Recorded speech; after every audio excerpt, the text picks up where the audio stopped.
This program is a collaboration of personal opinions and individual free thought. It does not represent the views or narrative of the mainstream corporate media hacks. Viewer discretion is advised. And here we go.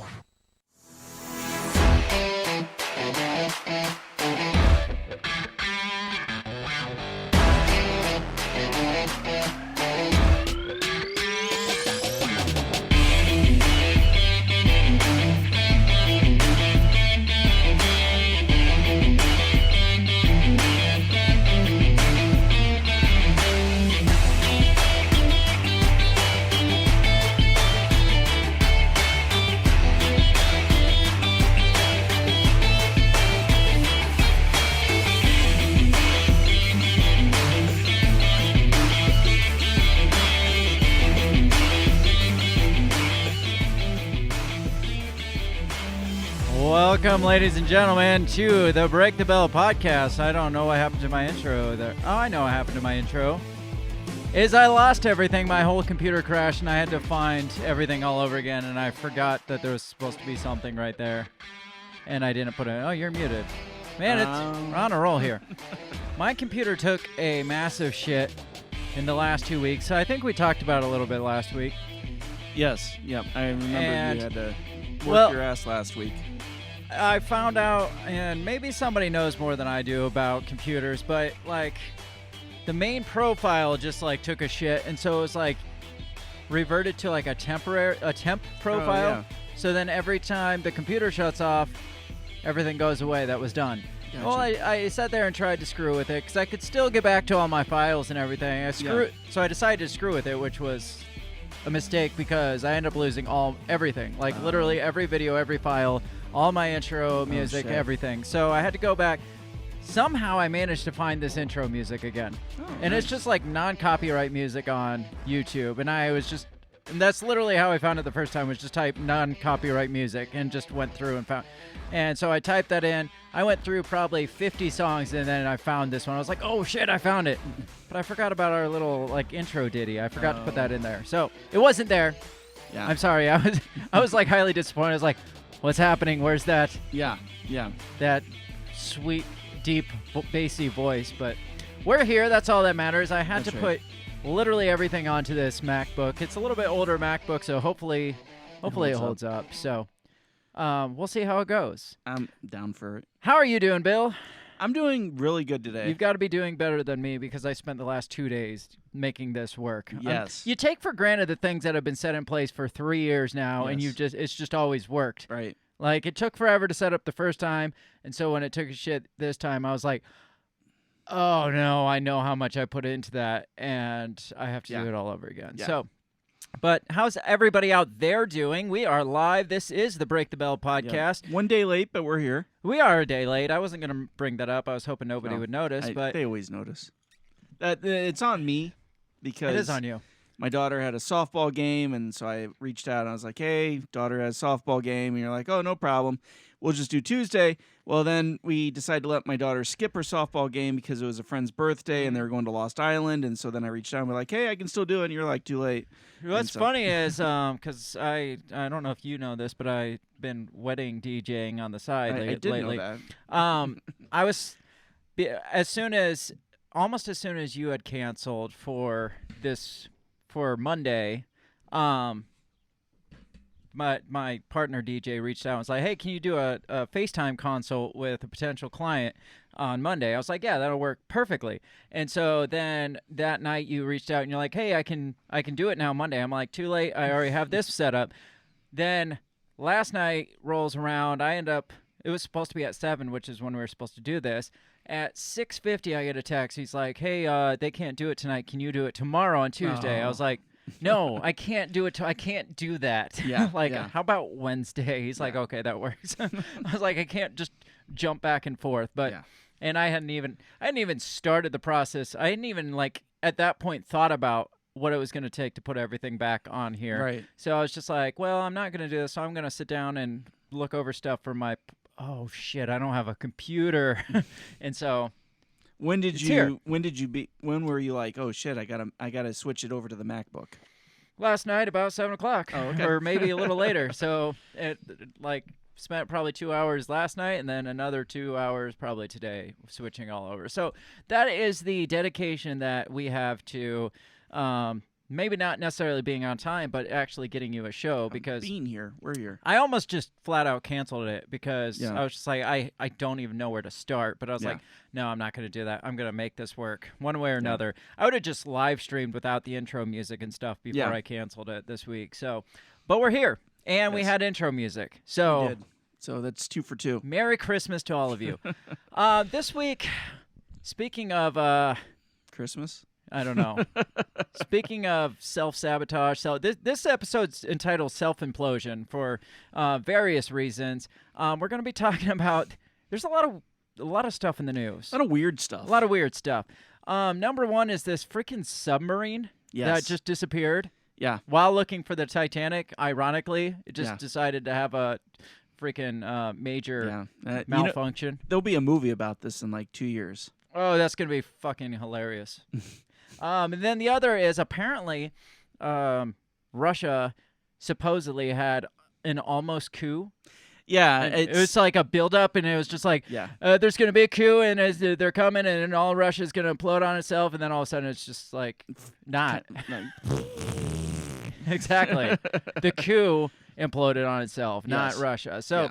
so those are the two main things I want to focus on tonight. Obviously, we got to throw out some conspiracy theories, especially with the Titanic Yeah. thing, because I mean, why not? There's plenty of conspiracy theories surrounding the sinking of the Titanic to begin with, so we might as well throw out some about the Titan sinking Absolutely. while going and exploring the I've conspiracy even theory of heard the a Titanic. couple of conspiracy theories regarding this supposed coup. Really? Well, enlighten me. I've got my own theories of the coup, but Yeah. enlighten me once we get there. Sure. Before we get into that, we always have to remind you to check us out all over social media, because we are on social media. And if you are on social media, you should check us out on social media. You can find us all over the social media at our handle, which is at Break the Bell Pod. Like, subscribe, share, smash those buttons down there. Just mash them all, like run your hand across. Except, well, YouTube doesn't even have a dislike. Do they have a dislike They button? do, yeah. Oh, they just don't record the Yeah, dislikes yeah. anymore. Just don't smash the dislike button. If you don't like us, let us know why, at least in the comments, before you hit a dislike button, because that's what adults do when they don't like something. They don't just give them a big nah. No, they like talk it through, and Yes. maybe we can come to some terms and maybe find some middle ground, or maybe we'll just tell you you're freaking retarded. Like, I don't well, know. Karen, what Yeah. don't you like about us? But either way, let us know what you don't like about us. If you do like us, share it with people that would like us. Share it with people that wouldn't like us. Just share it. Just share the shit out of it. That's all we ask. The biggest thing you can do. Check out our web store, which is at breakthebellpod.com. You can get access to all this. I'm having trouble with this new mouse. It's like it's an Apple mouse, so it's a fancy mouse. It's just different. Everything's just different on it. Like everything I'm doing is different. Like on a Mac, the close button is on the wrong side. It's like on the freaking left side of the screen is to the. I'm not Freaking used Apple. to. I'm old, okay? I'm on Facebook, all right? Check out our web store, which you can find at breakthebellpod.com. Get access to our shirts, such as the I Won't Eat Your Bug shirt, the We Are Not Your Pawn shirt. We got to have a Titan, Team Titan or something like Yes, that shirt. there you go. I don't know. Titan underwater scuba team or something. I don't know. You come up with an idea and let me know, and we'll have a Titan submarine swim team shirt or something like that. I don't know. It'll be great, though. Like I said, you can buy all this merch at breakthebellpod.com. Support us if you want in a little bit more manner than just listening. Otherwise, just keep freaking listening, because that's why we do this every week. Is Exactly. for you to listen primarily, and for you to buy awesome shit and look cool Yes. and make us rich at the same time. And famous. And famous, but mostly rich. Yeah. I don't know. Did we decide mostly rich or mostly famous? I can't remember. Originally, we were famous. We wanted to be famous, but I think rich is better. Yeah, I think I would just rather be obscure and rich right now than famous definitely. and not. We're going to get right into this show as long as everything holds up. And when we come back, we're going to talk about self-implosions because Everybody has them. everybody's talking about it. We'll be right back in just a minute. What did you say? You talking to me? What the heck are you talking about? What did you say? What did you say? What did you say? Are you talking to me? Are you talking to me? Are you talking to me? What are you talking about? What are you talking about? What are you saying? What did you say? Are you talking to me? Well, maybe he was talking to me. What'd you say? Talk to me. What in heaven's name are you talking about? Talk to me, talk to me, talk to me, baby. What did you just say? What did you say? You listen to me. Are you talking to me? Are you talking to me?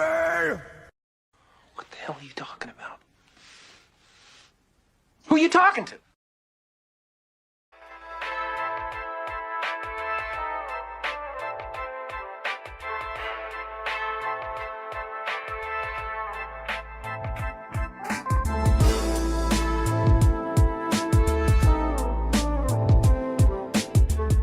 It's interesting in music.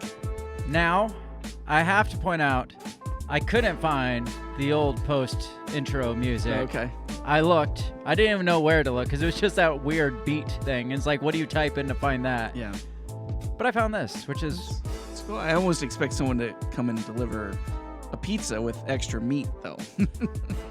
I mean, maybe somebody is. Did you ever think about maybe I had a surprise for you, Bill?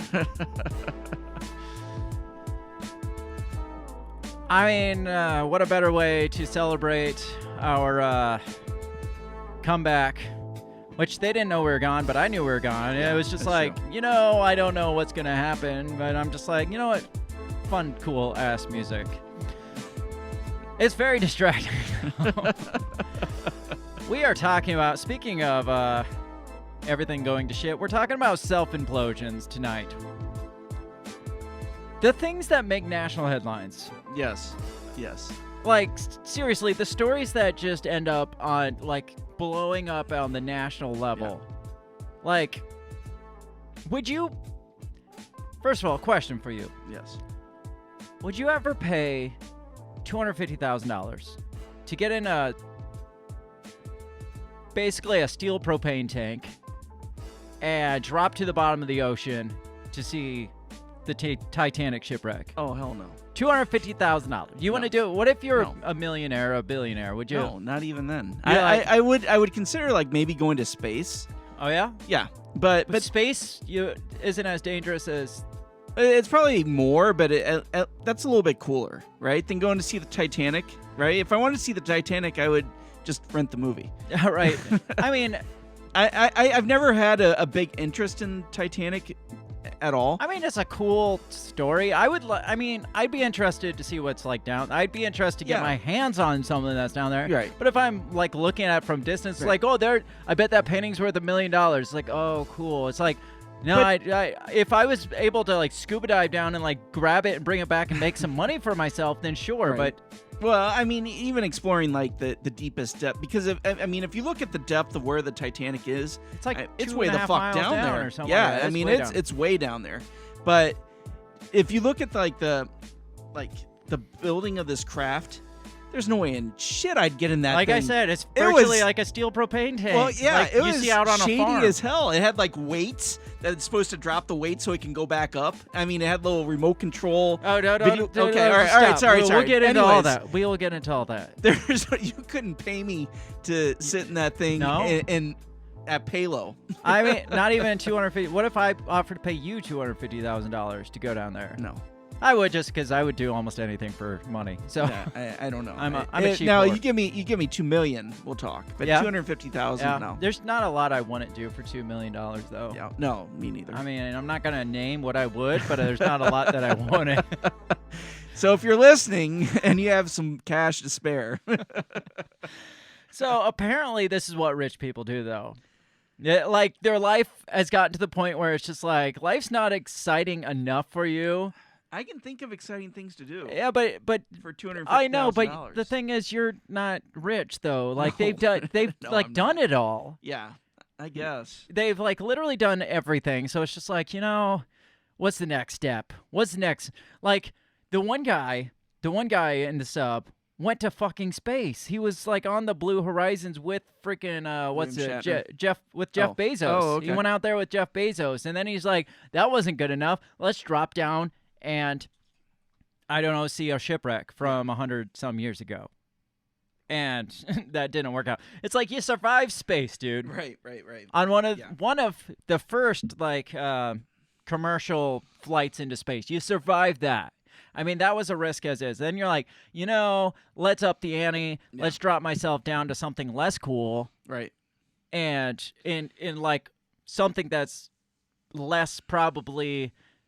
Well, it's clearly less regulated. Like the building of this freaking submarine. Like I read that he like completely bypassed all regulations for this thing, I believe that. and then the waivers just to go down, like it was basically there's a good chance you're gonna die.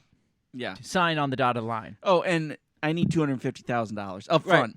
Up front, yeah. No payment on credit for this one. Yeah. So, I mean, that's the premise we're going with here. So, this took place a week ago, was when this thing disappeared, was last Yeah. Tuesday. And apparently, it's not the first time one of their subs has, like, got lost. Oh, really? The last time, though, they still had contact with Oh, okay. up above.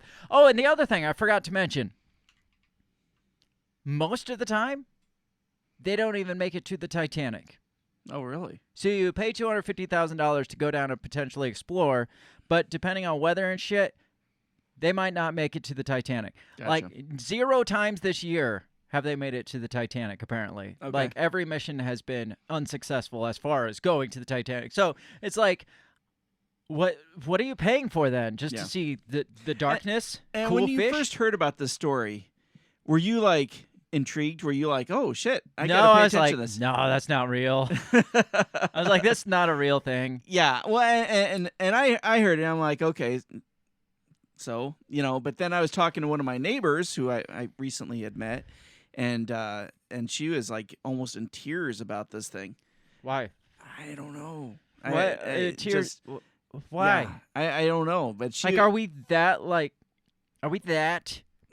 sucked into everybody else at like the fake world out there that Yeah. we cry over a billionaire that got in a freaking piece of steel and sunk to the bottom of the ocean and didn't make it back? That makes you Right. that sad? Yeah. Like, if it was somebody you knew, obviously that'd be upsetting, or somebody, Right. I don't know, even Or a popular I celebrity. was gonna say right? even a celebrity Yeah. that you were invested Like in. Leo DiCaprio decided to go see where. That would be ironic. That would be ironic. That would be ironic. I had to look at the story again after that because I'm like, oh well, maybe I missed something, because people are sad about it, and Yeah. there's no reason to be sad Right. over this stupid shit. Like, no, there's no point at all that I'm like, I'm sad about this. It's just Right. like, well, that sucks for their families, Right. but they're a dumbass. Yeah. And I mean, people die all the fucking time Right. in Yeah. in freak accidents, and nobody Exactly. doesn't make national headlines. Right. Like, what part of this makes national headlines? Yeah. What part was Right. like, oh, billionaire does something stupid and dies doing something Right. stupid? National headline. Now, to compare that, look at like Paul Walker. Like, yeah, he got in a freaking fast ass car and drove really fast and 150 stupid miles. and died. And yeah, that was upsetting because Yeah. people were. But these are like nobody. I Yeah. mean, Right. I just read right before I came. Julian Sands popular 90s sci-fi fantasy actor went missing in January hiking in California, and they just found his remains. Oh, wow. And so that I was like, oh, well, that That kind of kinda sucks. sad. I mean, I was sad when Chester Bennington hung Yeah, himself. oh, yeah. That one hit me hard. Well, any of those, Chris Cornell. Yeah, You know, but I mean, I don't care about these you know, guys. I no. really don't. Yeah, I don't either. They probably were assholes anyway. They're rich Right. assholes. Which so is Well, they're probably like, oh, well, we have $250,000. We could give it to the poor, or we could go see the Titanic. You know. Let's take a look at this story. This is from NPR. Like I said, this first came last Tuesday, so it's about a week old. But it keeps like updating every Right. freaking day. It's Yeah. it's one of those that just, it's kind of like the Chinese balloons. It just like Right. doesn't fucking go away Yeah. until it goes away. Right. And that's what makes me wonder, like, what's really going on? What's this distracting us from? All that shit that we ask all the time. Because Absolutely. it's like, why do we need daily updates on these rich billionaires that sunk like rocks Yeah. in Iraq to Yeah. the bottom of the ocean? And they're gone. Yeah. They're gone. They're not coming back. So this says, as of last Tuesday night, 5 passengers aboard a submersible in North Atlantic are the subject of an international search. The vessel is owned by OceanGate and designed to explore the site of the Titanic. Authorities estimate that there's only enough oxygen in the submersible to last for less than 2 days. So there's a big difference between a submarine and a submersible. People will call this a submarine. This is not a submarine. This thing doesn't take off from like a port and like float around and like spy on. This is something that's pretty much dropped in the ocean by a ship. It's taken out by a ship, dropped in the ocean by a ship. It has like down and up, basically. It's like a water, like kind of like a hot air balloon in the water, right? Yeah, right, exactly. And that's it. Yeah, it goes up and it goes down. Right. And so, I mean, there's like, we'll get into the controls of this, but it's so rudimentary. There's literally like an elevator button to take it up and take it back down. Red flag number 1. Yeah. Says the 21-foot vessel, which was named Titan, lost communication with its control center on Sunday morning, roughly 1 hour and 45 minutes into its scheduled dive. The U.S. Coast Guard wrote on Twitter. Titan had been deployed from a Canadian expedition ship, the Polar Prince, about 435 miles south of St. John's in Newfoundland, not far from the site of the iconic shipwreck. Why was the submersible diving?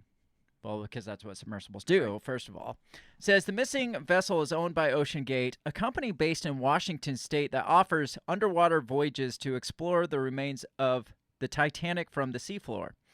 OceanGate is a major chronicler of the ship's decay and shared the first ever full-size digital scan of the wreck site in May. Let's see if we can pull up this digital scan. And this isn't even what they saw. This is just a digital scan, so it could be made up too. Right. That's true. So that's it. That's what they're going down to look at. Okay. And since it's not a submarine, it's not like they're like floating around inside this thing. Right. They literally go down and they're like, "Oh, look at that thing. That's cool." Okay, and let's go. they go back Right. up, I imagine. They don't even take pictures.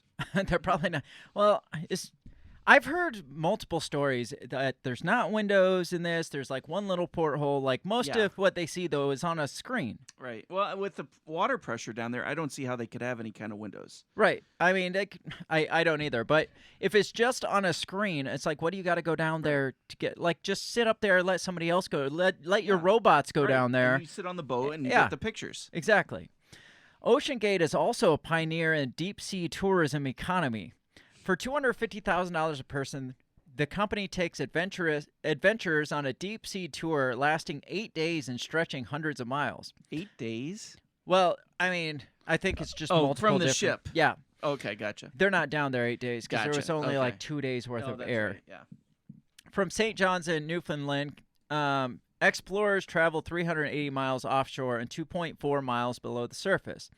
If successful, they can catch a glimpse of what's left of the 1912 iceberg crash disaster, which took the lives of all but 700 of the Titanic's 2,200 passengers and crew. Today, the ship is slowly succumbing to a metal-eating bacteria, which may cause it to fully disintegrate in a matter of decades. Okay, who cares? Yeah, right. Mike Rice, who joined OceanGate to glimpse the to glimpse the deteriorating wreck into 2022, said the trip is less tourism than it is true exploration, and people who dare to try are made well aware of the risks. So here we go. You sign a massive waiver that lists one way after another that you could die on the trip, he told BBC in an interview. They mentioned death 3 times on page 1, so it's never far from your mind. As I was getting into the sub, that was my thought. This could be the end. Would you do it? I can think of better things to do with $250,000. Right. But when that's pocket change for you, I can still sure. think of better things to do. I mean, I don't know. I don't know. I would probably go look for lost treasure ships in the ocean rather than go 2 miles down to possibly see the remains of a ship that crashed 100 years ago. I mean, I just don't have that interest. Says the Titanic touring vessel contained 1 pilot and 4 paid passengers called mission specialists. I'm sure. Mission specialists take turns operating sonar equipment and performing the tasks necessary to complete a dive. That's probably where you went wrong, is you're taking these billionaires that don't know shit. Yeah. And you're like, oh yeah, you can fly. It's like you can fly the plane, Yeah, or right. you can drive this thing. What's this dot here going into this thing that looks like a cliff? It's like no. Among those paid passengers was a British businessman, Hamish Harding, according to a statement from Action Aviation, a company where Harding works as a chairman. Harding holds 3 Guinness World Records, including the longest duration, 4 hours and 15 minutes at a full ocean depth of 2.88 miles by a crew vessel. He holds a much longer record now of duration at the bottom of the ocean because forever. He's just there indefinitely. Shahzada Dawood and his son Solomon, 2 members of a prominent Pakistani family known for investing, were also on board of the vessel, according to a statement. A 4th person is Paul Henry Narguillet, a French expert on the Titanic. His agent has confirmed to several outlets. Narguillet serves as director of RMS Titanic, Inc., the U.S. company that owns the salvage rights to the Titanic site. Interesting. Why does a U.S. company own the salvage rights? So if somebody went down there and was to get something off the ship, these people would come out and it's like, we own that shit. Right. We bought that shit. Yeah. So who went and bought the salvage rights to the Titanic from the British company that developed? It's just like, just in case someday in the future we are able to get down there and get some shit off this, we should buy that. I wonder what that costs. That's like buying a freaking star for your girlfriend. It's like, he probably watched the movie and he's like, motherfucker, I want that stone of the ocean. I know it's down there. Titan's pilot and the 5th person has been identified as OceanGate CEO Stockton Rush. So the company CEO is dead down there with them. So it's still unclear why the submersible lost communication with its control crew on the expedition ship. Ahead of its launch, OceanGate said it would rely on satellite-based internet company Starlink for the communications necessary for carrying out the expedition. I'm guessing Elon Musk is glad that they mentioned that in their press release. No joke. A text message-based system relying on underwater acoustic position normally allows the Titan to communicate with the control ship. OceanGate says its vessels are equipped with some basic emergency medical supplies and 96 hours of life support. And for good reasons, this is not the first time the submersible has gotten lost. This one guy traveled on an OceanGate expedition to see the Titanic last summer, recalled that the control room was unable to help the submersible locate the wrecked liner for roughly 3 hours due to technical difficulties. The difference this year is that it seems like they lost contact with the ship. They can't even reach the sub, and that's really scary. He added factors like bad weather and mechanical issues mean submersible vessels rarely make it to the Titanic despite the expensive price tag. This season has seen 0 successful dives. So it gets into what it's like inside this submersible, this coffin, the sarcophagus. Yes. It says videos from his initial Sunday morning report on OceanGate show him reading from the mission specialist waiver, which points out that the Titan has not been approved or certified by any regulatory body. How how does this happen? Like, you can't even run a fucking barber shop in town without like meeting specific licenses and going and like getting haircut licenses. Like, you can't cut somebody's hair on their head without regulations. Yeah. How does this billionaire or whatever, millionaire, I don't know, how does he decide, you know what, I'm going to run a business, I'm going to make millions on this business, dropping people potentially to their death, zero oversight and zero regulation? Yeah. How does that happen? Money. Well, obviously, money. Yeah. I mean, he pays the right people. He's got the connections to look the other way. And, yeah, so, I mean, you know, they don't care. So you want to take a look at the inside of this thing? Yes. If this video will load for me. Kind of looks like, doesn't it kind of look like Jeffrey Epstein in that, like, blurry image there? Yeah, he kind of does. Maybe it is. Did you stop and think that maybe that is Jeffrey Epstein? Maybe he faked his death twice. I got these from Camper World. We run the whole thing. Did you catch that? Camper World. That, like, handle thing on top was just improvised handle from Camper World. Oh. Game controller. Come on! Look at that We only have controller. one button. That's Did you see that controller? I did, yes. That I is have one like it at literally home. a $30 Logitech video game controller with, like, extended joysticks on it. And it's wireless, too. Yeah, that's, yeah. Like, I don't know, was it Bluetooth? Was it 2.4? Like, I don't know. But I do know that controllers do tend to, like, lose their range sometimes. And I don't know what, the range is like in, like, 2.5 miles under the ocean. If it's still... I don't know how that shit works. But apparently he thought it was good enough. I guess. Now... Oh, shit. I don't want Ben Shapiro. I'm not denying your humanity. What the If fuck? you're I don't want Ben Shapiro. I got these from Camper World. We run the whole thing with this game controller. Come on! We only have one button. That's it. It should be like an elevator. You know, it shouldn't take a lot of skill. An experimental submersible vessel that has not been approved or certified by any regulatory body and could result in physical injury, disability, emotional trauma, or death. So, would you do it? No. How about now? No. Now would you do it? Even less so. Why? Because if you walked in there, let me see if I can get my screen to change. If you walked in there and you saw that, like they're like, all right, we're going to show you around this, and then we're going to have you sign the waiver. And he's like, look, I got these state-of-the-art controls, a state-of-the-art button, one button. Nothing about that was state-of-the-art. But the thing is, and maybe we'll get into it in some of the other articles, but they tout this as like the most technologically advanced, like private submersible out there. And it's like, where? Like, what part of that? It looks like what Elliot made for E.T. to talk to his people back in space. I mean, I there's no way in hell. No. No. So the story just keeps going. It's kind of weird. It's a weird one.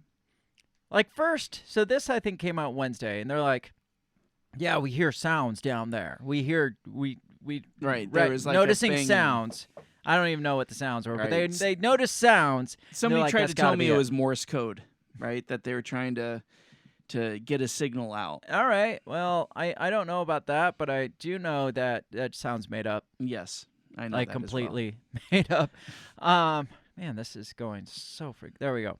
So this is from USA Today, and it says rescue efforts were expanding and underwater noises were detected in search for the missing submersible carrying 5 passengers to the Titanic wreckage site, says a Coast Guard official on Wednesday. An expert submariner from the British Royal Navy, a team of French specialists on remotely operated vehicles, and more ships and underwater vessels were joining the search, said Captain Jamie Frederick, the 1st Coast Guard District Response Coordinator. The search was growing exponentially across a surface area roughly 2 times the size of Connecticut and 2.5 miles deep, he said. There's an enormous complexity associated with this case due to the location being so far offshore and the coordination between multiple agencies and nations. The 22-foot submersible lost contact with the support ship Sunday about an hour and 45 minutes into its dive. Now, let's say you and some friends decide to go, like, I don't know, hiking in a remote area. Okay. And which is possible. Much more possible than me doing that. Sure. But you're hiking in this remote area that's highly dangerous area, and all of a sudden you lose contact with society. Okay. I mean, yes, people are going to send a search squad for you. Yeah. Yes, your family's going to look for you, probably the National Park Service, potentially police, local police. I don't know. Maybe you'll even get the attention of like the mayor of your town or something. Right. I don't know. Does like 5 or 6 countries just stop what they're doing and send rescue missions to come find you? No. One country doesn't stop? No. What is it about these fuckheads? Yeah.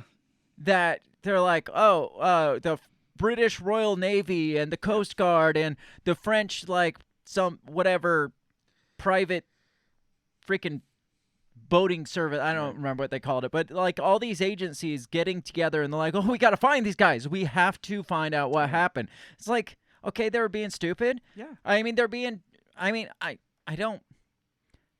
don't discredit them for wanting, like, doing some dare. I mean, it's same as, like, skydiving or something. You're taking a fucking risk. But if I went skydiving and disappeared in the Congo somewhere, you damn believe 3 countries aren't going to come looking for me. No. I'll be lucky if my freaking wife comes and looks for me. There's... So what is it about the story that has captivated the imaginations of the whole country? That's the big question. 3 countries. Yeah, it's like what is so important about this that all 3 of these countries are like, dude, stop what you're doing, send your best divers, and we gotta find this shit. Yeah. Because to me, I'm not seeing anything that's just like, oh my God, this is a crisis, we gotta find these people. Yeah. Yes, it sucks. Yeah. But like an international crisis? Yeah. No, probably not. No. The 22-foot submersible lost contact with the support ship Sunday, or I guess this was clear back on Sunday that it lost contact, last Sunday, for about an hour and 45 minutes into its dive. We read this.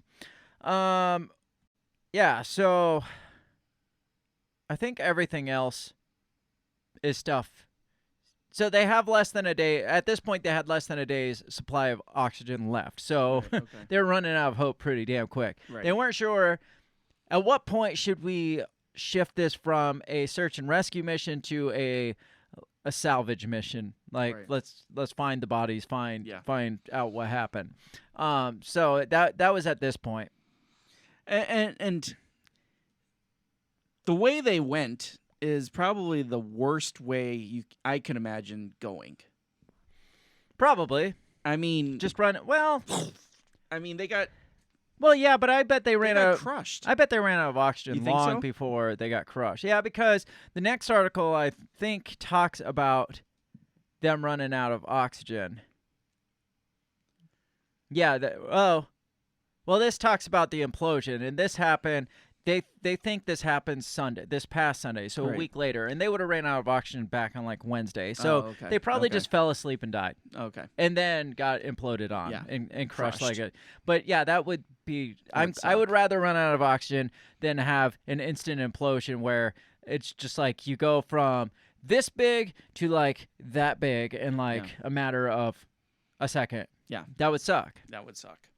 Now this keeps going. This keeps progressing. This was back on the 22nd. I think this was Sunday. Now, there's something about this title that they don't really talk about in the article, but I feel they should. Mm-hmm. Titan sub's fatal implosion likely heard on a U.S. Navy's secret acoustic system, says officials. What part of that makes you scratch your head the most? The Navy's secret acoustic system? Yes.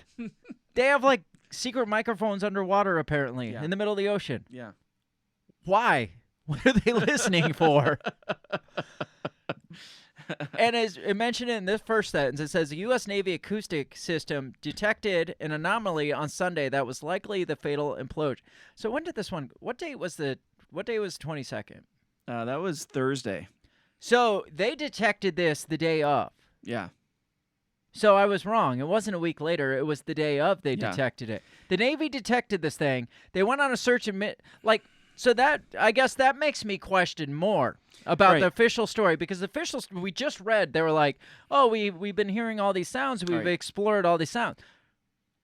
But the Navy heard an implosion that they're like, yeah, that was probably it. Yeah. So Well, what's the story that you've been feeding us? And I sent you that timeline that doesn't add up at all. I didn't see that you sent me. Hold on here. Let me see if I can find it real quick. So what this official story they've been stringing us along for almost a week, where hey, they're following these noises, the Morse code, whatever the bullshit is that you said that I said sounded made up. Yes. But then just recently, by Thursday, they're like, actually, it imploded the day that it disappeared. Yeah. So they just, like you said, poof, vanished. They were like the size of an Oreo cookie within like a second. That's generous. You got it or no? No, I must have sent it.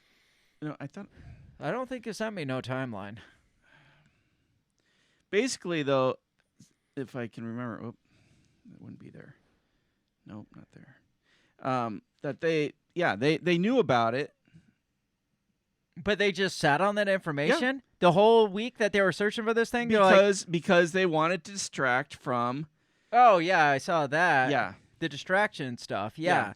But I want to know... that they wanted to distract from the everything going on with Biden and everything. Sure. And so, they sat on it for, almost a week. But how much money was sent on these boats driving around, these robot diving robots looking for this freaking sub that they supposedly hear people knocking Morse code from 2.5 miles down? Yeah. But then it comes out, it's like, oh yeah, by the way, we know that imploded like 5 days ago. So that's such a bullshit narrative. That makes, it is, and that's my issue with the whole thing. Mm-hmm. So what? I don't know. What do you think happened? Like, what happened? What the fuck happened? What is this thing? Because I want to get into the conspiracy type shit. I think what the fuck that happened? Yeah, I think that they just decided to milk it. Right? They decided to extend it out. They knew what happened with these guys, within a couple days, and they just decided to milk it out to get past the major news cycle, right? And get it to a place where, they skipped everything else that was going on. Sure. What do you think about this Navy secret acoustic system? Because they don't mention it again. I scrolled through the article. I'm like, what the fuck is this Navy secret acoustic system? These underwater microphones. That's some what is weird this shit right there? Like I feel like you're glossing over a really important fact in this. It's like, the Navy just happened to hear back on Sunday when I know we've been distracting you for 5 days on this now, but back on Sunday, the Navy did pick up It almost sounds made up too, though. It's like, well, the Navy heard it implode, and they're like, heard it? What are you talking? Oh yeah, with their secret acoustic underwater microphones. We put mics on dolphins. And that's probably it. It's like our underwater secret microphones. It's like, but this reminds me of the Malaysian airplane. Yes. Did they ever find that? They found pieces of it. There's a documentary on Netflix. Jen yesterday, my wife was like, "Did you hear about this plane?" And I'm like, "In 2014." Where has she fucking been? I know. I was like, "You're just now hearing about it?" What hole does she live in? I know. She goes, "Do you want to watch it?" I'm like, "No, I don't want to see that. I've heard enough about it." Good God, man. So yes, that reminds me of this. I feel like they just milked the shit out of it. They're going to be talking about it for the next 2 weeks. What went wrong, and what, if you look at the structure of the thing, that tells you what went wrong with it. What is the state of the art system that they talked about? I want to see where it says that. Maybe it's in this one. After detecting the sound of an implosion just 500 meters from the Titanic shipwreck, the Navy went back and analyzed its acoustic data. They found the anomaly was consistent with an implosion or explosion in the general vicinity of where the Titan submersible was operating. The official spoke on condition of anonymity. That word comes up so many times in our podcast, and I can never get it right. It says, from the beginning, the odds were overwhelmingly against the occupants, who were lost more than a mile below the sea with no way to communicate with the surface, and no sign of life for days. A debris field, which was a sign of massive damage, was found about a third of a mile from the bow of the Titanic. The debris is consistent with a catastrophic loss of pressure of a pressure chamber. The implosion collapsed the Titan, instantly resulting in its violent breakup and scattering as it descended to the seafloor. That would also explain the sudden loss of communication. It says it right there. I mean, it just fucking stopped being. And that, I guess that would explain the loss of communication now, wouldn't it? Yeah, yeah. I mean, what if that's what, maybe there was like a break in the seal. That's most likely what it was. Yeah. And so it had nothing to do with like, oh, we lost it, we don't know where it is, and then they run out of air, and boom, it probably literally crushed them. Now, listen to this world-class journalism. Again, the implosion collapsed the Titan, instantly resulting in a violent breakup and scattering as it descended to the floor. That would also explain the sudden loss of communication, its inability to automatically resurface, and the absence of floating debris. Yeah. I mean, that would explain a lot of things. things. A lot of boxes. Almost certainly there would have been no warning, the destruction massive, and the resultant deaths instantaneous. It did not collide with the Titanic, according to search officials. It's in an area where there is not any debris of the Titanic, its smooth bottom. With its oxygen reserves depleted, the 4 tourists and the company's CEO pilot would not have survived. Oxygen reserves did not deplete. The oxygen just was gone. Yeah. Like, right. They're tying two stories together here. It's like, well, they ran out of oxygen after it imploded. Right. Yeah, instantly. Literally instantly. Yeah. Jesus. That would do it. Like, this whole story is so fucking batshit crazy. Yeah. I want to get into the conspiracy theory stuff. Yeah, because again, they're gonna be talking about this for the next 2 weeks. Now, this stuff seems a little far-fetched, but does it? Why not? But I mean, it's reaching. Yeah. At best, it's like reaching. Yeah. All right, let me see if I can get this. Oh, is this the one I sent you? Yeah. Okay. Single person involved in the submarine wreck had to do with the largest stories of 2023. Listen, SETI stands for Searching for Extraterrestrial Intelligence. Yeah, it's a non-profit organization that's dedicated its entire business to looking for life in the universe. And, you know, why would it surprise you that one of the guys on the board happened to be inside of the submarine? No, Dylan, no, that's a coincidence. That's fine. But what about this one? Would it surprise you if I told you one of the guys inside the submarine was a manufacturer of the Palestine, Ohio crash chemicals? Like, literally made the chemicals that were in that fire? No. Or if I told you another one of the guys that was in the sub was connected to ASA. Americans for Safe Airspace, dedicated their entire time looking for UAPs. Ooh, connections? Literally, this part of the largest stories to break in 2023, right? And we don't even get pictures of these men climbing into the sub, locked from the outside, so no matter what, they're not getting out. This is legit coffin, getting sent to the bottom of the ocean where no human would ever be able to go, right? Ever. You and I would never find them. And then the submarine's going to literally implode because the guy behind the creation of the submarine bypassed all the rules and regulations for depth. Come on, people. No. I think not. This is a conspiracy. We got something on our hands. Let me know what you guys think in the comment section. Let's get to... Now, this guy sounds like he smoked a lot of weed. Yeah, I agree with that. He's one of those like, did you hear this one? No. Now, what do you think about those? I mean, he's like, coincidence? I think not. Well, it just happened to be billionaires that do billionaire things, like explore space and then also explore the ocean. That seems exactly what people that would go pay $250,000 to go see the Titanic would do, right? Is look for alien life and want a safe aerospace. Now, the Palestine, Ohio guy, that one's a little sketchy to me. Like, what did that guy know? You know, that one, if it was just the space exploration guys, not that big a deal, but then throw the Ohio guy. Because I'll be honest, I don't think the alien people were part of the biggest stories of the year. I mean, did anybody really like blink an eye with that? Like, oh shit, aliens. No, it was more like, well, might as well. Yeah, right. We got it. We got everything else going on. Add that to our bingo card. Might as well. I mean, did you think we would have this on our bingo card? This non-important, who cares? Yeah. Information. Like I said, yeah. Now, what this does, though, it kind of reminds me of the Titanic conspiracy theories, like the Titanic sinking was a hit job by J.P. Morgan. I want to get into a couple of those just because that one wasn't interesting enough to me. So I'm just like, well, let's tie these into it because that kind of, in the very least, sounds like he's trying to make it out to be like the Titanic conspiracy theories. So this is from the History Channel. It talks about the craziest Titanic conspiracy theories explained. So have you heard some of these? I don't think so. No? So we'll dive into a couple of them. The first one in the first two I'm going to focus the most on because they're the most interesting ones to me. Okay. The first one being that J.P. Morgan planned the disaster to kill his rivals. Interesting. Hadn't heard that one? No. According to this theory, millionaire banker J.P. Morgan planned the Titanic disaster to kill off rival millionaires Jacob Astor, Isidor Straus, and Benjamin Guggenheim, who all perished aboard.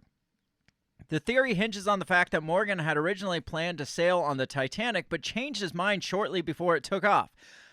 It almost sounds similar to like 9/11 theories. It's like, well, these one guys were supposed to be, but they just decided not to be in their offices on this day. Or remember the Oklahoma City bombing? Remember a bunch of those guys were what was it, ATF? Was it ATF agents that were just happened to be out on a freaking sting at the time? Yeah. So it sounds similar to those kind of theories. It's like they just happen. Like J.P. Morgan is just like, I just want to sleep in today. I'm not going to go on this like epic cruise. It's supposed to be like the biggest thing in history right now. I just decide not to do that. Maybe he's just gotten a spat with one of these like Guggenheim or something. He's like, I'm not going to share a ship with him. Yeah. That ship ain't, there's not enough room on that ship separating the two of us. Yeah. I don't know. Astor wouldn't like let his hotel cook my favorite dish. Says, to top it off, the theory claims Morgan wanted to kill them because they opposed the creation of the Federal Reserve, even though Astor I heard that. and Guggenheim don't appear to have taken a position on it, and Strauss actually supported it. Yeah. It says alternative versions of the theory claim the Rothschild banking family or the Jesuits were the ones who arranged Astor, Strauss, and Guggenheim's death. Jesuits? Yes. As the Washington Post notes, I love this. Invoking the Rothschilds as an international conspirators is a centuries-old anti-Semitic trope. The Rothschild family founded banking houses across Europe in the early 1800s, and they have been a favorite target of conspiracy theorists ever since. Now, that's kind of like, that would be similar to saying, oh, who's the villain guy today that all the conspiracy theorists go to? Soros. George Soros, yeah. And it's just like, oh, it's George Soros conspired to take down the Titanic. Right, yeah. That's just kind of, are the Rothschilds, like, not guilty of atrocious things? Probably not. Yeah. I mean, nobody no more even than knows. Any other billionaire. But no, this is like, you're talking like trillionaire type status, in my opinion. Like, you're talking, like, there's the billionaire list, and they know how much you make, and then there's the Rothschilds up here, and nobody has a fucking clue what they make because they're just... Were the Rothschilds one that we were part of one of our favorite secret societies? The Rothschilds are their own secret society. Gotcha. They're just they started all the international banking system. Right. So I mean, they just own all the international banking. The theory resurfaced recently in connection with QAnon, a far-right conspiracy theory detailing a supposed secret plot by an alleged deep state against U.S. President Donald Trump and his supporters. I don't know what that has to do with the fucking Titanic. I know, right? Was there a Trump aboard? Yeah. I don't know. I think they just they're like, oh yeah, this resurfaced with QAnon, and if you believe in conspiracy theories, then you're just like QAnon and those crazy Trump supporters. It's like they got to throw that out there.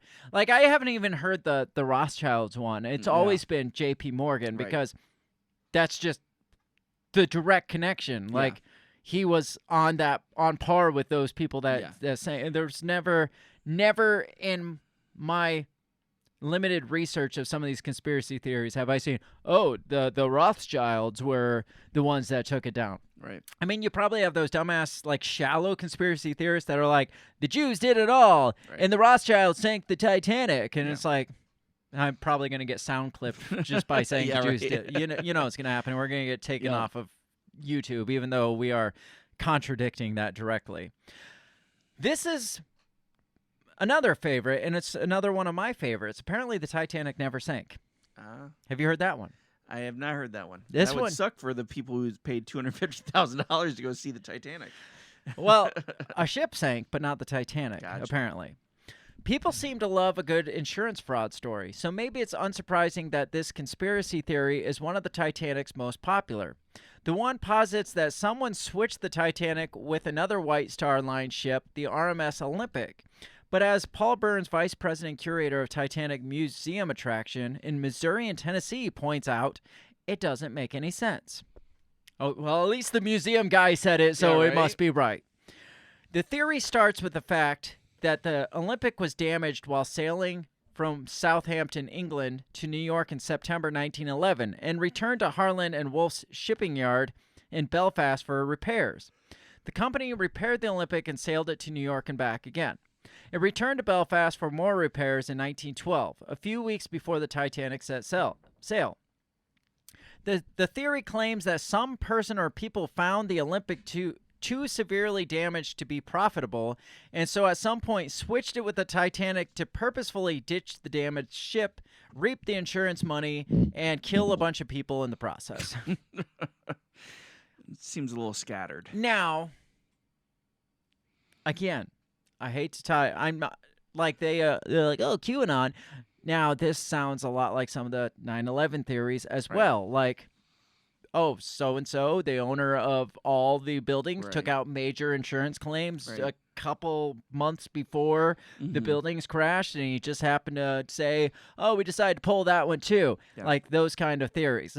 It would not surprise me at all if some billionaire was like, and maybe it was in cohorts with J.P. Morgan. He's like, these people are going to be on the ship. Is there anything you can do? And then the company was like, well, we have this shitty ship.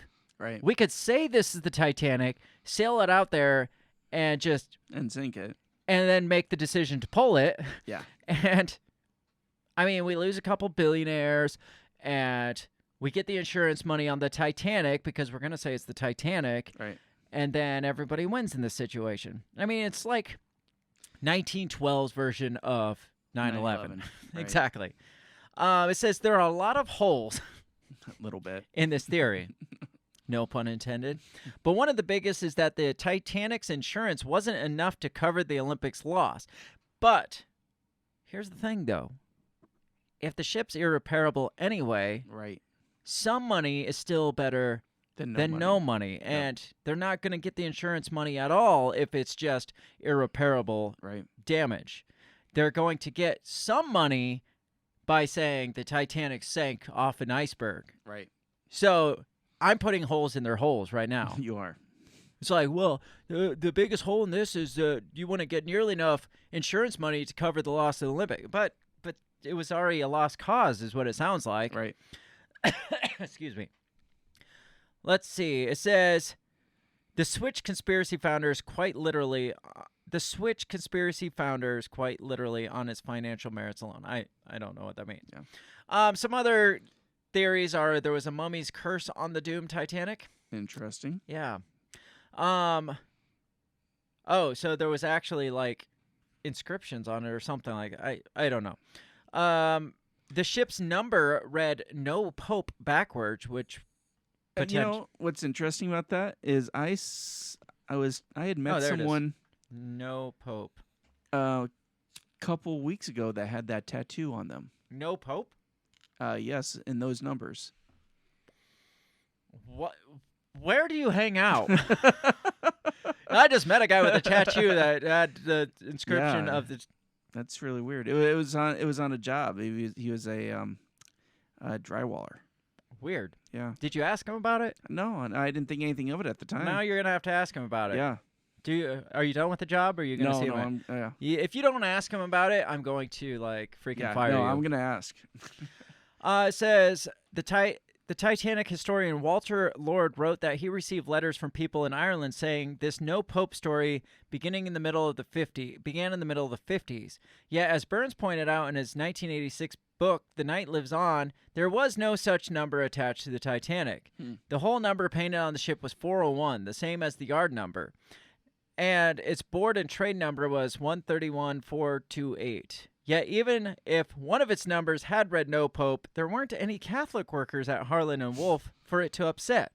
The company had driven its Catholic employees away in the late 1800s. By the 20th century, Harland and Wolff had a reputation for only employing Protestants. I'm glad Unless, by having that on the Titanic, it was like the Ark of the Covenant, with the Nazi sign where it burned it off. Burned through the ship? So maybe it burned through the ship.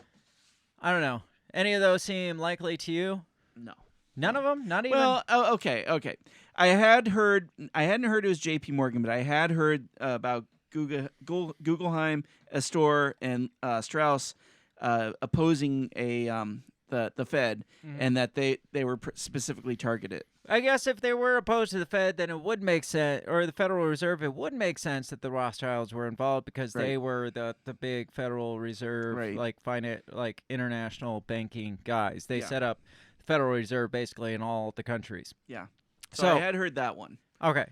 And yeah, sure, I'll bite on that one. Now, do you... Now, what about the insurance fraud one?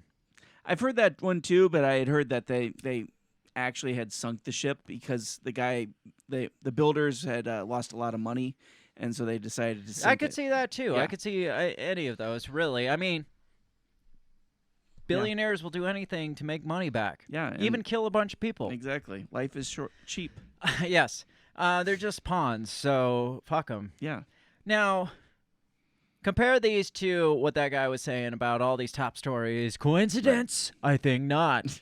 Yeah, right. Do you think we got a real strong... Do you think we have one of those conspiracy theories that will span... No. Past time, like some of the timeless conspiracy theories. The only like this? conspiracy I think that's going on with this is the fact that the media is purposely milking it. It's purposely milking it. I do have that list that you were talking about, that kind of timeline. Yeah. Not really a timeline, I guess, just a list of other things that they're potentially distracting us from, which is where we like to go. Is like, right. Well, while they're talking about this for 5 days straight, when they know this thing imploded, what else was going on? Mm-hmm. So this you had sent me, it says, what else happened this week? Apparently $6 billion went missing from the Pentagon again. Yeah, whenever that happens, that's a bad thing. Yeah, what happened last time a bunch of money went missing from the Pentagon? A couple planes went into buildings. And potential insurance fraud case. Right. Yeah, right. This one intrigued me the most. J.P. Morgan and Jeffrey Epstein deleted 47 million emails. I don't even know what that means, but as soon as I saw this, I was like, wait, J.P. Morgan, the Titanic, J.P. Morgan, Boom. There's a connection here. Yes. We made the connection. I don't know what it is, but we how made did it. Jeffrey Epstein do it? I mean, they must have deleted email. We got to look more into the story because I haven't fucking looked into it, but apparently we missed that. If anybody knows anything about this, let me know what's going on with these. But J.P. Morgan, Titanic, there's a conspiracy. Coincidence? I think not. Joe Biden is undergoing an impeachment vote in the House. No surprise there. They've been talking about potentially doing that for a couple months now. The chances of Donald Trump winning in 2024 is higher than ever. That's kind of a reach. And that's probably a given too. Yeah. The two that interest me the most are the $6 billion missing from the Pentagon and J.P. Morgan. Is that the same? Is it missing, or was that the accounting error that allowed them to send more money? I bet you that's the accounting error. Because send more money to Ukraine. Yeah, I bet you that's the accounting error. So, I mean, maybe a nothing sandwich. Maybe there's something there, but I want to know about this J.P. Morgan and Jeffrey Epstein deleting 47 million emails. Like, what does that mean? Or was it deleted emails about... I don't know. You find that. Yeah, I'll look it up here. Let's see. I think... Do you guys... what do you think happened with this going back? Do you think... I mean, is who fucking like? Should we even care? Should we don't even think be so. having an hour-long conversation about this? Probably not. I think they're milking the shit out of it to get our attention off of it. Billionaires decided to play it loose and risky. They went down in a shady as shit submersible. They died. Right. Shit happens.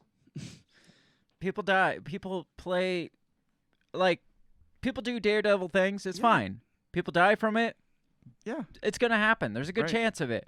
Yeah. I mean, the waiver said you're probably going to die. Yeah. And they died. And people are like, oh, my God, they died. Well, they knew it was coming. Yeah. If William Shatner died in space during his visit, I would be shocked. Then I would be a little upset. Yeah, exactly. But I would be shocked. That was very good. Thank you.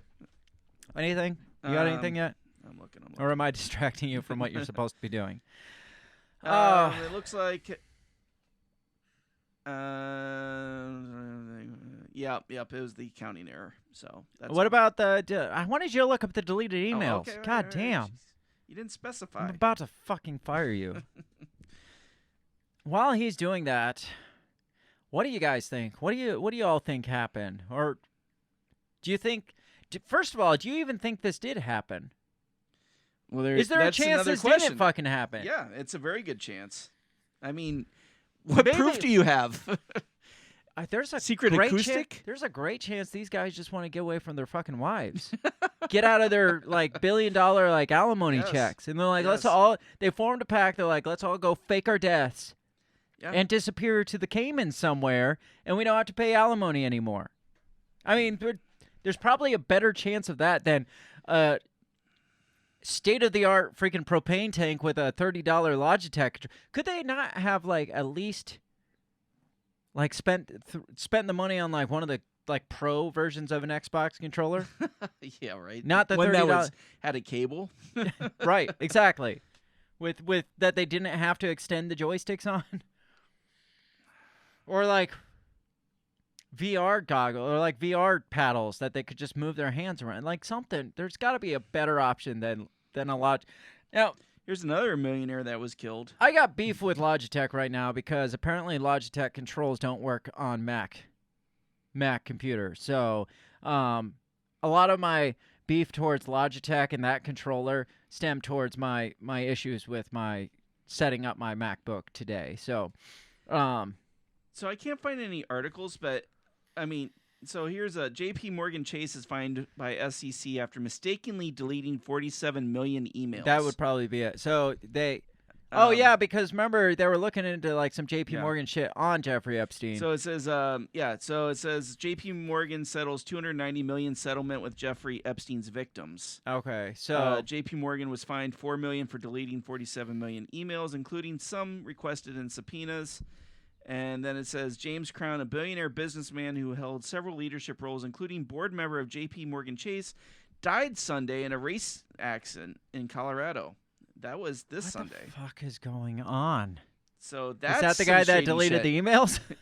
Yes, I believe it is. Jesus Christ. Derek Ambrose is here. He says, greetings. The free, totally legit event that I organized happened, what we talked about last week. Yes. Yeah. Derek, I did see that your inflatables did not show up, so I am highly disappointed in your inflatable company. You need a new inflatable guy, apparently. Definitely. He said 5 less people died than in the submersible. 424 kids total registered. That's awesome. That is awesome. That's very And that should be bigger headlines than 5 billionaires sinking to their death, or not. And another one apparently dying in a race car accident. That deleted 47 million emails Which of Jeffrey Epstein. literally happened yesterday. Oh, well, maybe we should be talking about that instead, but we're not. Right? We're talking about something that doesn't fucking matter, because that's what we do on this show. We bitch about them hyper-focusing on the shit that doesn't matter for 2 hours straight. We hyper-focus on it. So it is about time for a break. Do you got anything else on this submarine thing? Because we're going to shift focuses after we get back. I guess look forward to my wife in about 6 years asking if Did you hear about that submarine that sunk? Going to explore the Titanic. There's a documentary on Netflix. You want to watch it? Does she like... I know, does she still have a flip phone? Because I know she did for years. She was forced to get rid of it. She was not happy about that. Now, when she finally upgraded, she went to probably like a Samsung S1 Galaxy, the oldest one. Did it still have like the old version of like the internet out there? I believe it did. It hadn't updated with what's going. So she's like scrolling through like 8 years ago, and she's like, "Oh my God, did you hear the Pope resigned?" It reminds me of Dumb and Dumber. Oh my gosh, we landed on the moon? Yes, exactly. Did you hear about this Snowden guy? She's just reading all the headlines from 2014. Oh man, I'm glad she doesn't. She's not gonna hear this for 6 years, 8 years. So we're good. You'll be long gone in a fiery blaze by then, anyway. We're gonna get into a break. If you guys have any opinions on this whole freaking shit story about the submarine, let us know. Again, it kind of reminds me of the China balloon thing. It's just like, okay, like we're really gonna focus on a balloon floating over us for a week straight, then all of a sudden we don't anymore because they decided to shoot it down after it got all the way across the United States. But that's okay. And then it just goes away, and we're just supposed to forget that thing happened? Right. Yeah. That you talked about for a week straight? Oh, but then they come out and be like, oh, well, there's been millions of balloons that have flown over the country. Oh, yeah, that's just a thing. Yeah, right. That's just normal. Yeah. I'm more irritated by the fact that we got this smoke down here from that Canadian wildfire. Oh, my gosh. No, that's a conspiracy theory of its own because you could smell it today. The first time I was like, that's kind of a stretch to say that a Canadian wildfire is sending smoke down here. Yeah. Today, it smelled like burning plastic. I heard that. Yeah. I didn't hear it. I smelled it. Well, like driving back from Manchester, I was like, that is not wood fire. Yeah. That is like burning the stuff that makes the black smoke that when you throw random shit on your fire, like a couch cushion on your fire or something. Yeah. That's what that is. That's not a forest fire up in Canada. Yeah. And if it was a forest fire up in Canada, we wouldn't be probably smelling it. Because last week when they said it, or a couple weeks ago, you didn't smell anything. You saw the haze fine. Yeah. Sure, I'll give that. Even back then, I was like, no, they're manipulating the weather. That's most likely what's happening. And this time, I'm just like, all right, what the fuck is this? Because this smells like burnt Maybe shit. They're trying to create a drought in the Midwest. I believe it. Yeah. I honestly believe it. I mean, it's rained like twice all summer long. I mowed my lawn literally for the second time yesterday. Yeah, I'm about all to. summer. And so, it's blatant weather manipulation, in my opinion. Yeah, that's where I'm going. Like, you're not going to get me to believe that a Canadian wildfire smells like burnt plastic down here in Iowa. Right. Yeah. That's just not a thing. Yeah. On that note, let's get into a break. On that happy note, we're going to take a couple minutes, and when we come back, we're going to shift focuses and talk about this supposed potential almost Russian coup. So don't go anywhere. We'll be back in just a couple minutes.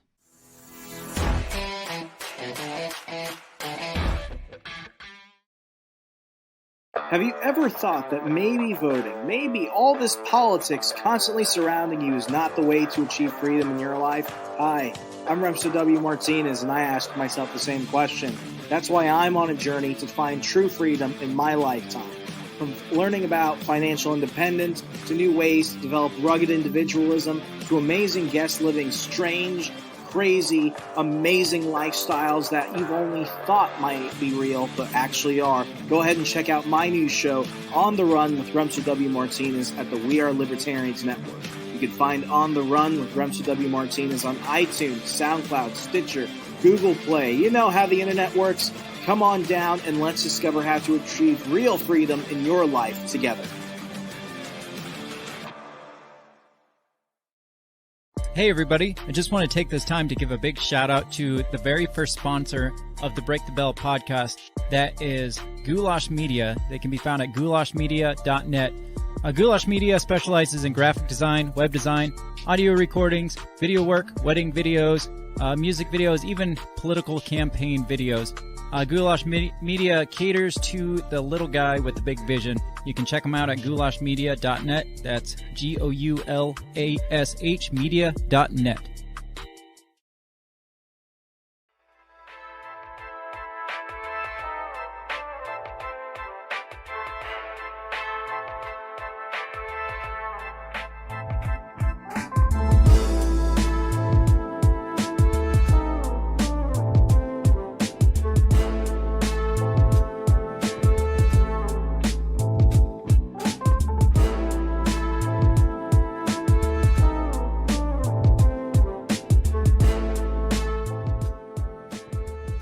And we're back. All right, did you have a good break? I did. Yeah, good. I did. Now, we're talking about self-implosions. We're talking about the Titan submarine or submersible that imploded on itself after they strung us along for nearly a week about how they're trying to find it and figure out what happened. Then we find out, oh yeah, the secret microphones that the Navy has heard it implode back on Sunday. Yeah. Now we were kind of getting into. We talked a little bit about the stuff that maybe they're potentially hiding, and you found over break because you don't typically research until break time, and then you're like, oh, here's the thing we should have talked things about. Popped up, and I was like, oh, well, we should probably look into that. Yes. Well, it was a thing you sent me, so you could have looked into it You're before. Right. I know. I've been working on a big job. I guess I'll give it to you. So why don't you tell me a couple things? Yeah. Don't go too in depth because we got to get to this Russia shit. Yeah. So this is interesting with the Epstein J.P. Morgan emails. So apparently Epstein had sent a lot of sexual images to his bankers in emails. I feel like maybe it's his MO of blackmail. Yeah. Or I think so maybe too. not. Maybe it's just they were like, "Hey, send me some of your clients Well, or right. some of your product." I guess who was the who received these emails, right? I mean, like you said, maybe it was blackmail, right? Right. Apparently, the bank paid $290 million to dozens of Epstein's victims. And then it said 47 million emails were then accidentally deleted by the bank. Oops. And then they were fined $4 million by the SEC. Oops. It says that apparently the bank was very intimate with Epstein. And then on Monday, the billionaire investor / director at J.P. Morgan that lost the emails died in a auto crash in Colorado. That doesn't fucking happen. Yeah. That doesn't just happen. Not in real life. Coincidentally, this guy that accidentally deleted these accidentally died in a car crash. Right. I mean, yeah. At what point are we just like, yeah, that's not real? Yeah, I know. How? Oh, I don't know. Keep going. Okay. So that's one thing. And then the other thing that I said that, let's see here, that we saw was the USDA approved Bill Gates' lab-grown fake meat to be sold to the public. I did see that one. I was just like, gross. Yeah, never gonna eat that. No, but never. we probably will eat it because they'll probably just pass it off as regular meat. We'll never know. They'll just put USDA grade A. Now I'm fully convinced that the chicken strips that you buy at the store, like the tenderloin strips or whatever. Oh yeah, the boneless, skinless. Yeah, just the strip ones. I'm convinced those are grown in a lab because they always have a little vein thing at the top that looks like a little stem, and I'm just like, I've never found that when you get a whole chicken and you cutting the breast meat off and stuff. You never see that little chicken stem on top of it. Yeah. So you think they have a chicken tree? I think they grow it on chicken trees in the lab. Yes, I do. I am fully convinced of that. Anyway, anything else? Yeah, so this is another one we'll have to look into, but it's 13 political leaders, including Macron, the French president, Biden, German Chancellor Olaf Scholz, British Prime Minister Rishi Sunak, Brazilian President Luiz Inácio, and more met to plan a new global financial system. Great. Yeah. And then the WHO made a partnership with the European Commission to make digital COVID-19 certificates. Fantastic. Yes. So that's the stuff you missed while everybody was talking about these billionaires that sunk in a metal coffin. Yes. That probably didn't ever happen anyway. Yeah. Had you heard of any of these guys really before this? No. So they're not real people. This the didn't guy happen. who died in the car crash is I'm much more interested about his death. Right, exactly. But here we are talking about this. Yeah. Now, again, I want to shift focuses and talk about another supposed self-implosion, which is Russia. Because we had talked about back in the early days of this war that, look at Ukraine and how back in 2014, right. Your wife's probably just finding out about the Ukrainian civil war. I explained that one to her. Okay. Back in 2014, the NED went in and kind of stirred shit up in Ukraine. As they do. And what was her name? Victoria Nuland? Yes. like single-handedly picked the person she wanted to be the new president of Ukraine. Told And the European Union to fuck off. And so when this whole Ukraine-Russia thing kicked off again, we're like, oh, NED's going to shift from Ukraine and now go into Russia. Yes. Well, now all of a sudden, this faction, a group of mercenaries actually, decides, you know what, we don't like this war and we're going to declare war on Russia itself. Just this random group of mercenaries. Sounds like it has the earmarks of the NED all over it. It does, yeah. Like, in Ukraine, it was the Nazis. Yeah. And in Russia, now it's these the mercenaries. The Wagner Group is what they're called, right? The Wagner Group, Which yes. is not a sexy name for mercenaries. It's right? really not at all. So this Wagner mutiny, as they're calling it, made the headlines for like 2 days, maybe a day and a half, 2 days. And it was going to be, oh, I forgot. I missed an article. There is one good thing that's coming out of the whole Titan submarine sinking. Netflix has just decided to bring the Titanic back to Netflix. Oh, God. To capitalize on this whole thing. And people are kind of pissed. And I'm like, it's capitalism, baby. Yeah. I'd love to Why see not? the little trailer for that. Now you can relive the magic. I forgot that one. Sorry. I got sidetracked there because I saw the article that I missed. So back to the Wagner coup, or the Wagner mutiny, or whatever they're calling it these days. So this is from Politico. It says, Putin in crisis. Wagner chief Prigozhin declares a war on the Russian military leadership. Does this sound like it would, even if it was a thing, is it going to go anywhere? No, it doesn't. I mean, I don't know about like how big of a mercenary group this is, but I Right. can't imagine they hold any It sounds weight. like a militia group out of Montana deciding they're going to overtake the U.S. government. I have several times written on here like Trump rallies. Yeah. So it says Russia's FSB security service opens a criminal case against mercenary boss as he vows to steamroll over anyone who gets in his way. Okay. All right, so this says Vladimir Putin is facing a major military crisis after Russian mercenary leader Yevgeny Prigozhin declared a war on Moscow's own defense ministry, claiming the Kremlin officials had killed thousands of his soldiers. In a statement issued Friday night, the FSB security agency said it had legally and reasonably begun criminal proceedings against Wagner Group warlord for the organization of an armed insurrection. Russian media outlets TASS reported Saturday morning that Putin plans to make an address soon. So this was a few days ago. This came out on, there's no date. Is there a date? It doesn't say. A few days ago. Politico could not verify the claim that the Wagner troops had entered Rostov, and Prigozhin did not present evidence of massive troop movements that he claimed were underway. But in the early hours of Saturday morning, so a few days ago, videos began circulating on social media that reportedly showed unidentified armed men dressed in camouflage entering Rostov-on-Don, the administrative center of the Rostov region, and seizing government buildings. Sounds kind of like a Trump rally. The feud between Prigozhin and Russia's Ministry of Defense has been building for months and now appears to have boiled over. According to Russian state military, Kremlin spokesperson Dmitry Peskov said that Putin is aware of the rapidly unfolding situation and all necessary measures are being taken. Prigozhin's statements and actions are actually the cause of the beginning of an armed civil conflict on the territory of Russia and are a stab in the back for Russian servicemen.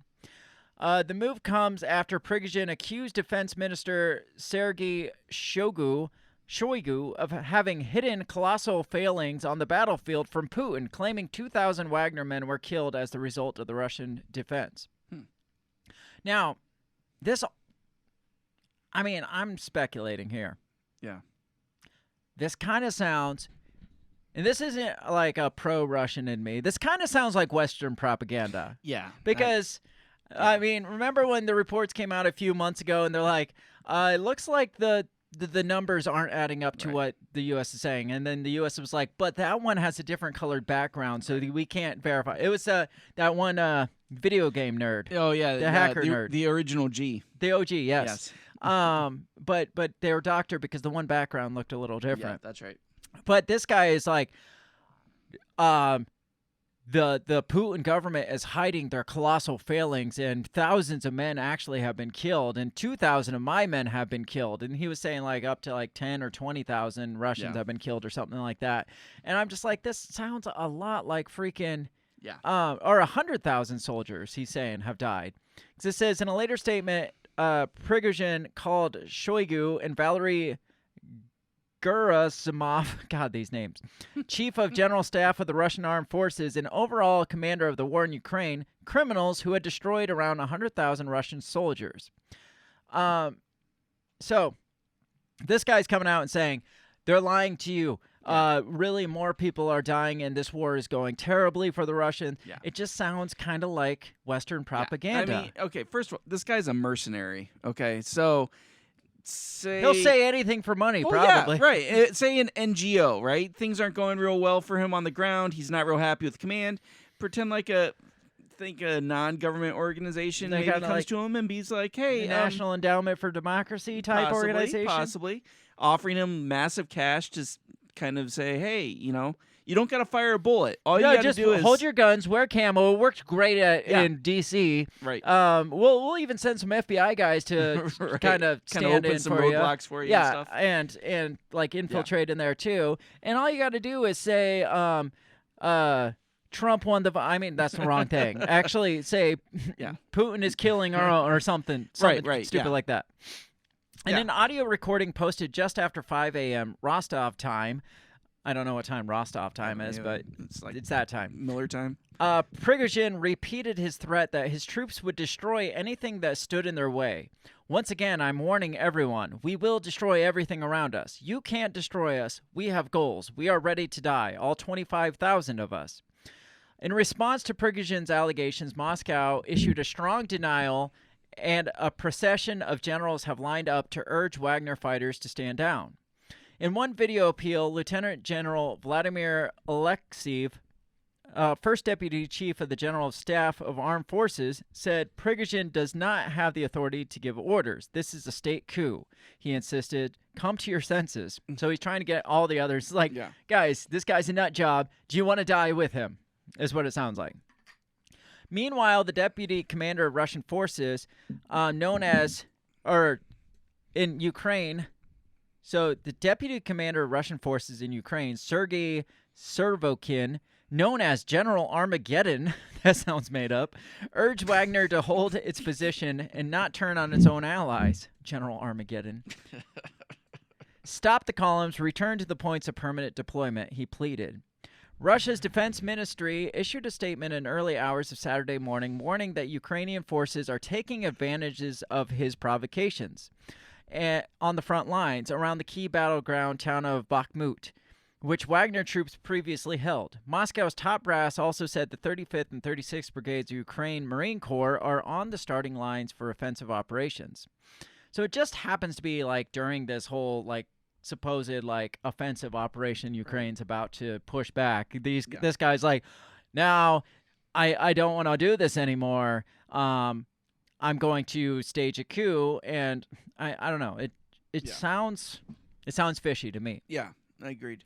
It says earlier Friday, the Wagner Group founder questioned Moscow's rationale for launching its invasion of Ukraine, saying the armed forces of Ukraine were not going to attack Russia with NATO, and the war was needed for a bunch of scumbags to triumph and show how strong an army they are. In a bombastic video statement, he called the Russian military leadership evil and vowed to march for justice, threatening anyone who stood in his way. This guy has a death wish. Yeah. He really does. Yeah.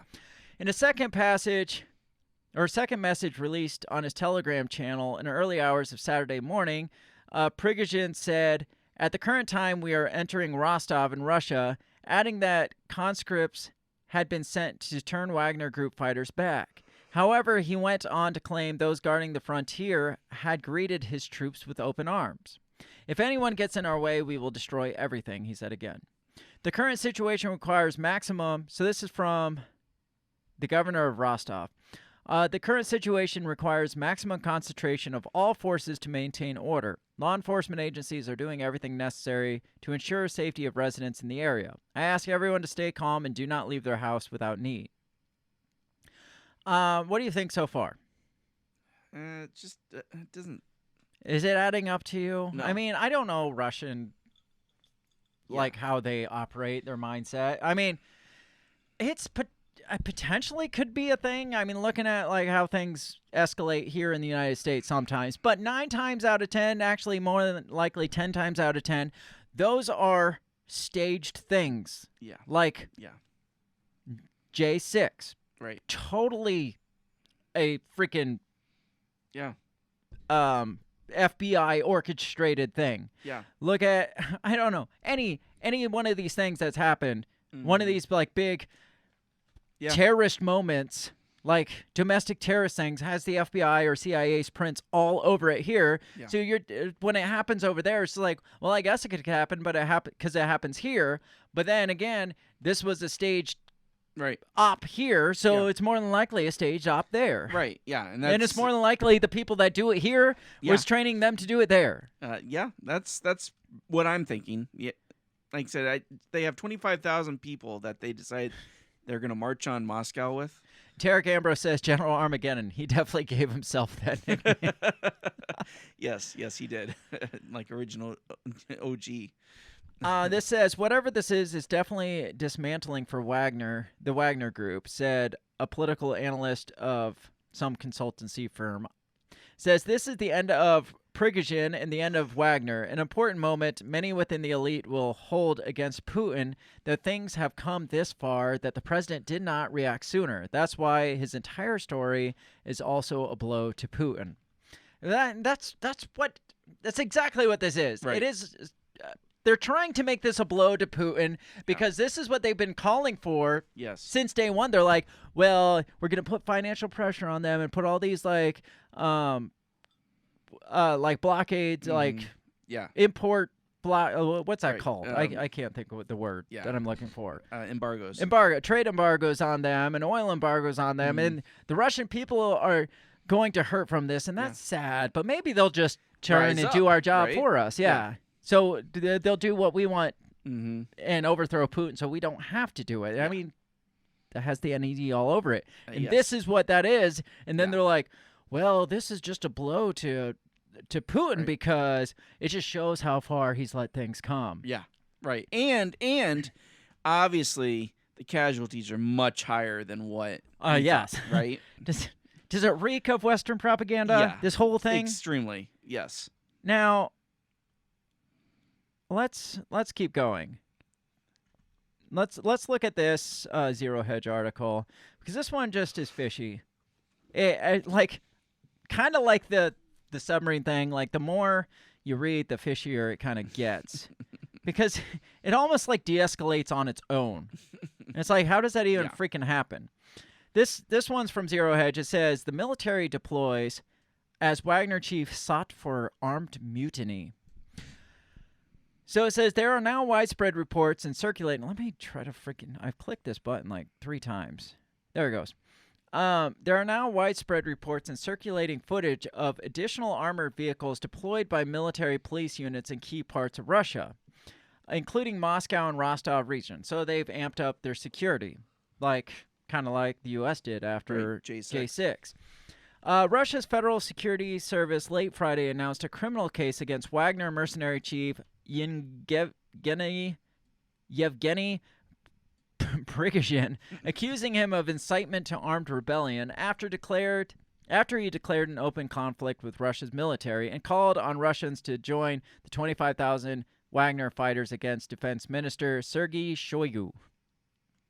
I want to scroll down because there's a lot of Twitter posts that I don't give a shit about. Right. Says after months of unchecked, ultra-provocative statements from Prigozhin aimed at both top military commanders as well as Kremlin decision-makers, it seems the Wagner chief may have finally crossed Putin's lines. It's being reported in Russian state sources that the Russia president has been briefed on the earlier audio tirade made by Prigozhin, which essentially declared war on the defense ministry. The Wagner statement has been circulated widely after it was posted on Telegram late at night local time. And now Prigozhin finally appears to be in hot water under formal investigation for mutiny, per a statement in TASS. Russia's National Anti-Terrorist Committee on Friday demanded that Prigozhin, the founder of the private military company Wagner, stop unlawful actions and said the Russian Federal Security Service started a mutiny investigation in connection with recent statements. He's now saying the audio remarks. Now, here's the thing. Mm-hmm. We just got done saying how this was like a call to arms. This was a mutiny. He even said, I'm going to burn it, destroy everything. He's now saying the audio remarks were merely a call to justice and a march for justice, denying its coup attempt targeted military leadership. So there may be a Wagner attempt underway to walk back the comments. So it sounds to me like he's just like, no, this was just a activist thing, or like this was just a rally. This was just a freaking protest, is what this was. It was a freaking truckers drive on the Capitol or something. I don't know. 5,000 troops with tanks and armor. Right. Just a trucker thing. Says earlier in the days, hours before the remarks, saying the country's military leadership must be stopped, Prigozhin had in surprising turn gone after the very decision to go to war in the first place. The armed forces of Ukraine were not going to attack Russia, so we read that one. Right. The latter part of Friday's angry denunciation may prove to finally be his downfall. There are now unverified reports that Moscow is taking extra measures to strengthen security. It says there are breaking reports that Wagner chief Prigozhin has finally completely broken off relations with the Russian military and essentially declared war on the Russian military defense. According to a prominent translator who has examined freshly released audio from Prigozhin's fiery message, the Wagner leader begins with, PMC Wagner commanders, Council made a decision. The evil brought by the military leadership of the country must be stopped. The neglect, the lives of soldiers, they forgot the word justice, and we will bring it back. That doesn't sound like a declaration of war there. No. That sounds like something at an angry Trump protest. That sounds like something Trump would have said himself. Yeah. In probably dumber words. Yes. It comes amid unverified reports. How many fucking unverified reports? Like, right? Can we verify something? Yeah. No, because to say that this is real? find out it's a big nothing burger. It comes amid unverified reports that the regular military launched an attack on the Wagner encampment after months of soaring tensions, which the Russian MOD has denied. All of this has quickly given way to reports from the region that Prigozhin is ready to lead a full-on coup against top leadership. I mean, I could see either way. Yeah. He's either leading a coup or he's leading a protest. Either way I could see, but most likely either one of those was brought on by the NED. Yeah, I agree with that. And for him to walk that back now and be like, after saying, declaring war, I'm going to destroy everything in my path, blah, blah, blah, to walk that back and be like, you know, I was in the heat of the moment. Yeah. This was, it wasn't for real. It was just a rally cry type thing. It makes you wonder, did whoever was backing him leave him high and dry? Like, oh, they're onto us. No, we don't know anything about this guy. When he took off and he was calling other soldiers to help him, and when they saw that no other soldiers were going to follow him except for his own group, that's probably when they were like, well, shit, that didn't pan out. Well, I think it's more like some NGO pushed him to this. Yeah. And then once he started getting heated, he turns back around and he's just like, right, guy? Yeah, right. After he's like, we'll destroy everything. And they're like, no.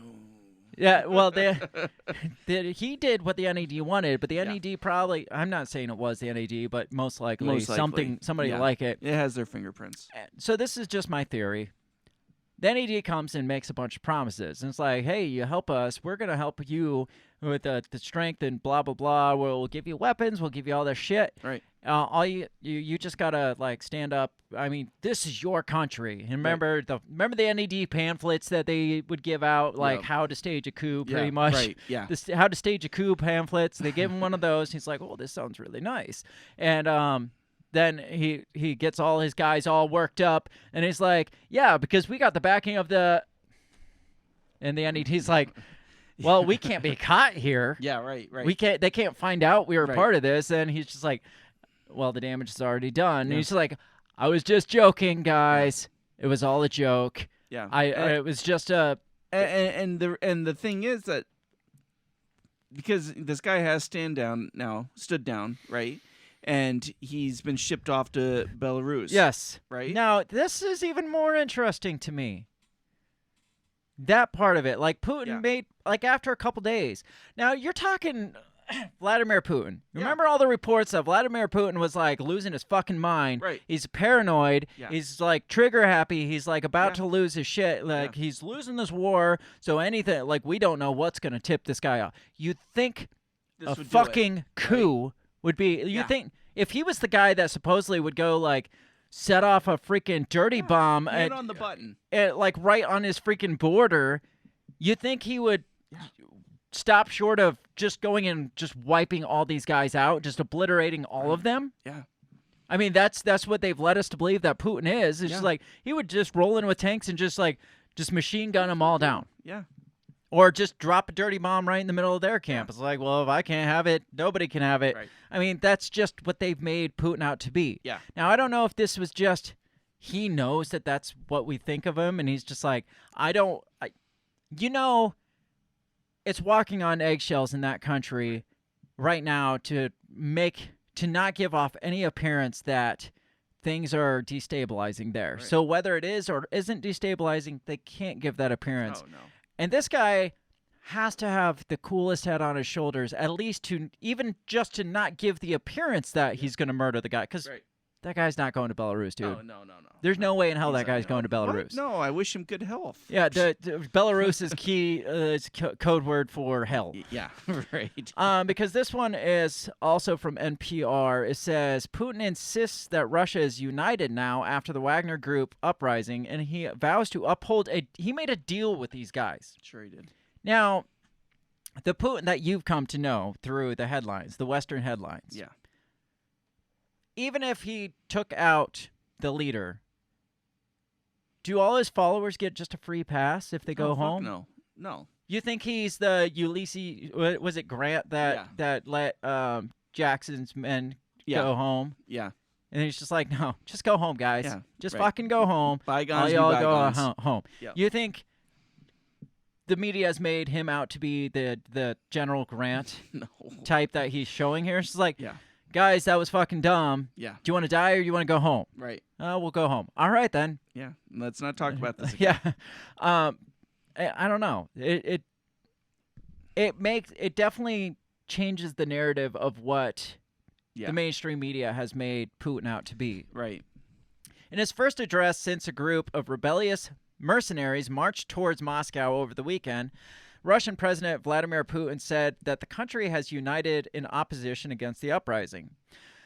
In a brief 5-minute speech, Putin seemed to reaffirm a deal he agreed on to end the conflict, which resulted in Wagner Group commander Yevgeny Prigozhin being exiled to Belarus. Though Putin didn't reference Prigozhin by name, he angrily denounced the organizer of the uprising as a traitor. It sounds like Biden and Trump. Yeah, right. The guy that we won't talk about. My predecessor. It says Prigozhin, nicknamed Putin's chef, runs the mercenary group that has been critical to some of Russia's battlefield success in Ukraine and elsewhere. He was once a close confidant of the Russian president. In his own speech, maybe he was Putin's actual chef. That's why he's nicknamed that. And like, we can make a fall guy out of this guy. And he's just like, dude, I just cook for the guy. What the fuck are you talking about? In his own speech earlier in the day, Prigozhin said Wagner forces marched on Moscow to protest the failures of the Russian leadership. Again, it sounds just like a Trump rally. Right. It doesn't sound like... Well, it sounds like the kind of coup that they make, what they call a coup here in the United States. Yeah. Right now. It's just like, oh, these guys like hold picket signs and walked around and maybe broke a couple Chad, things. Right? Well, I'm talking specifically like J6. Oh, It's yeah, like, yeah. it's a coup on this country. They tried to overthrow this country. This is the saddest day since 9/11. Yes. It says Prigozhin said the Wagner Group did not attack any Russian soldiers on the ground, but acknowledged that they fired back on military forces that allegedly attacked Wagner fighters from the air. Wait, what? Yeah, apparently these mercenaries are flying planes and attacking planes against Russian forces? I don't know, because it says Putin said Russian pilots had died in the fighting.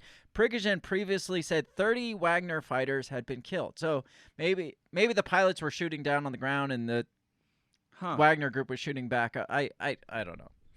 Putin also reaffirmed other tenets of the deal to end the weekend uprising. He thanked the Wagner fightings who avoided bloodshed and said those who did not participate in the rebellion could sign contracts with the Russian military. Any mercenaries who chose not to join would be killed? That would be my thought, but no. Would be allowed to go home or go to Belarus with Prigozhin. Those were the options they gave. And it sounds like the crazy, deranged, super paranoid Putin that they've claimed he is. Chop him up and hang him around the country.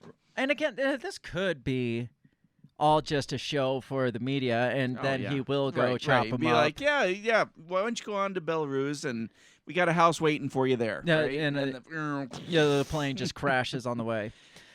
Earlier in the day, Kremlin spokesperson Dmitry Peskov had described Putin's speech as one that would define the fate of Russia. I'm not sure what that means, but I do think this is kind of a defining moment for Putin. Yeah.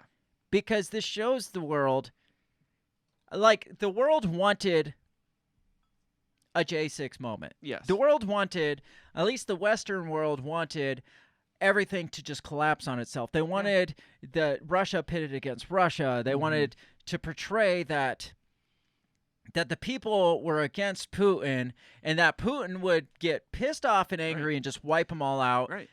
They wanted the Putin that was going to, like you said, just string these guys up and hang them as a model of what happens if you come up against me. Right. And they hoped that would get other people pissed off. It's like, really? You're going to kill? Because the NAD's still handing out pamphlets, Right. It's like, this guy's willing to kill his own people that are just upset that we're they at just war. want justice. And so another uprising, maybe a bigger uprising, then Putin rolls in more tanks, and then he's just looks like this freaking mass murderer of his own people at this point. But instead, he's like, go home. Yeah. And the NAD's like, fuck. Right. That didn't work. It's like, what? What do you mean? But you mean you're gonna kill him, right? It's like, no, just go home. Just go home. And if you don't want to go home, if you don't like it here, Belarus is over there. Just go to Belarus. Just You'll be go. fine. Just I wish go. you good health. Yes. I mean, please, if you want, here, sign up back up in the army. Yeah. We'll let you rejoin the army. Right. But if you Full don't benefits. want, just fucking go home. Yeah. And I feel like this whole 2 days of build up was just crushed for Western media. And it's just this I think will define Putin, just his decision. Absolutely. And he probably knew it. And his advisors you cannot kill these guys. Right. You may want to.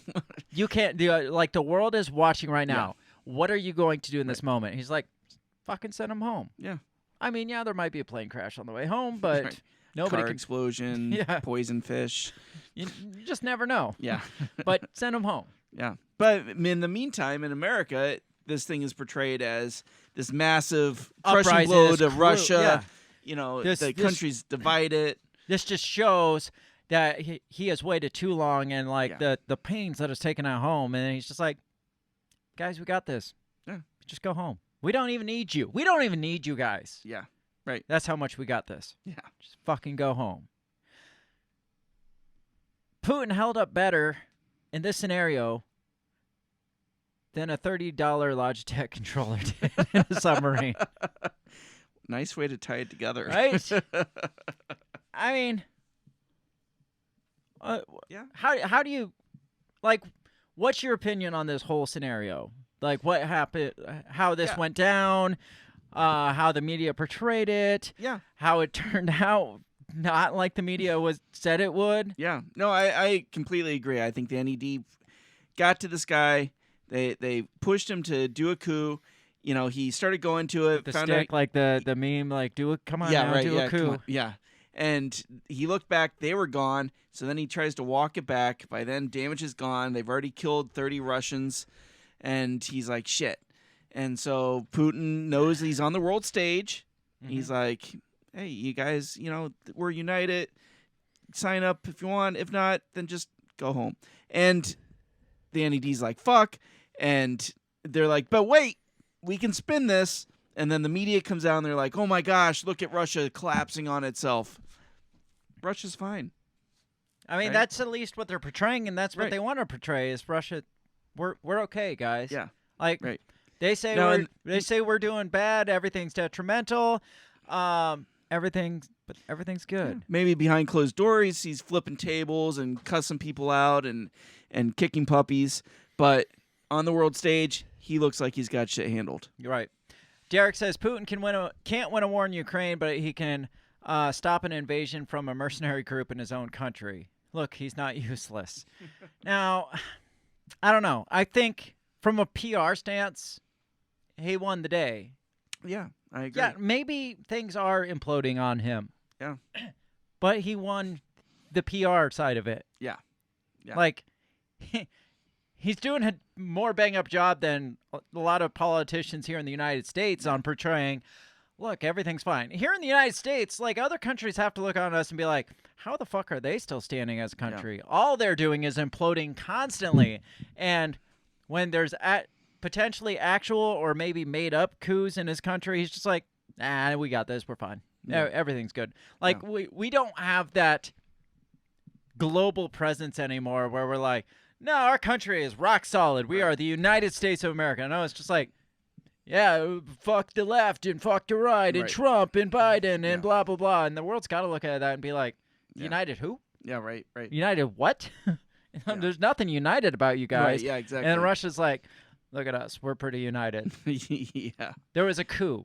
I survived a coup. He might even play it off. Yeah. Like, even if it wasn't a coup and it was, like, part of him was probably like, we need to downplay this and say, no, there's not a coup. There's it was just like a freaking protest, and we all worked that out. But another part of him was like, no, I survived show how much of a badass he is. Yeah. I survived a coup. Yeah, it'd be funny if you came out and was like, yeah, this is like our J6, he needs. This was the worst moment, the saddest moment in Russian history since 2014. I don't know.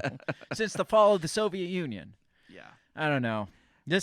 But this is another thing that they're going to continue to rake over the coals for the next couple weeks, right? And I'll maybe I bet you, this might just disappear because it didn't do what it was supposed to do, and they're like, "Fuck, let's never talk about that again." Possibly, or maybe there's another coup in the works, right? I mean, obviously, there's another coup in the works. There's been coups in the works since 2014. Right. NED's got what? Since there's been coups in the works since the Soviet Union. Yeah, that's true.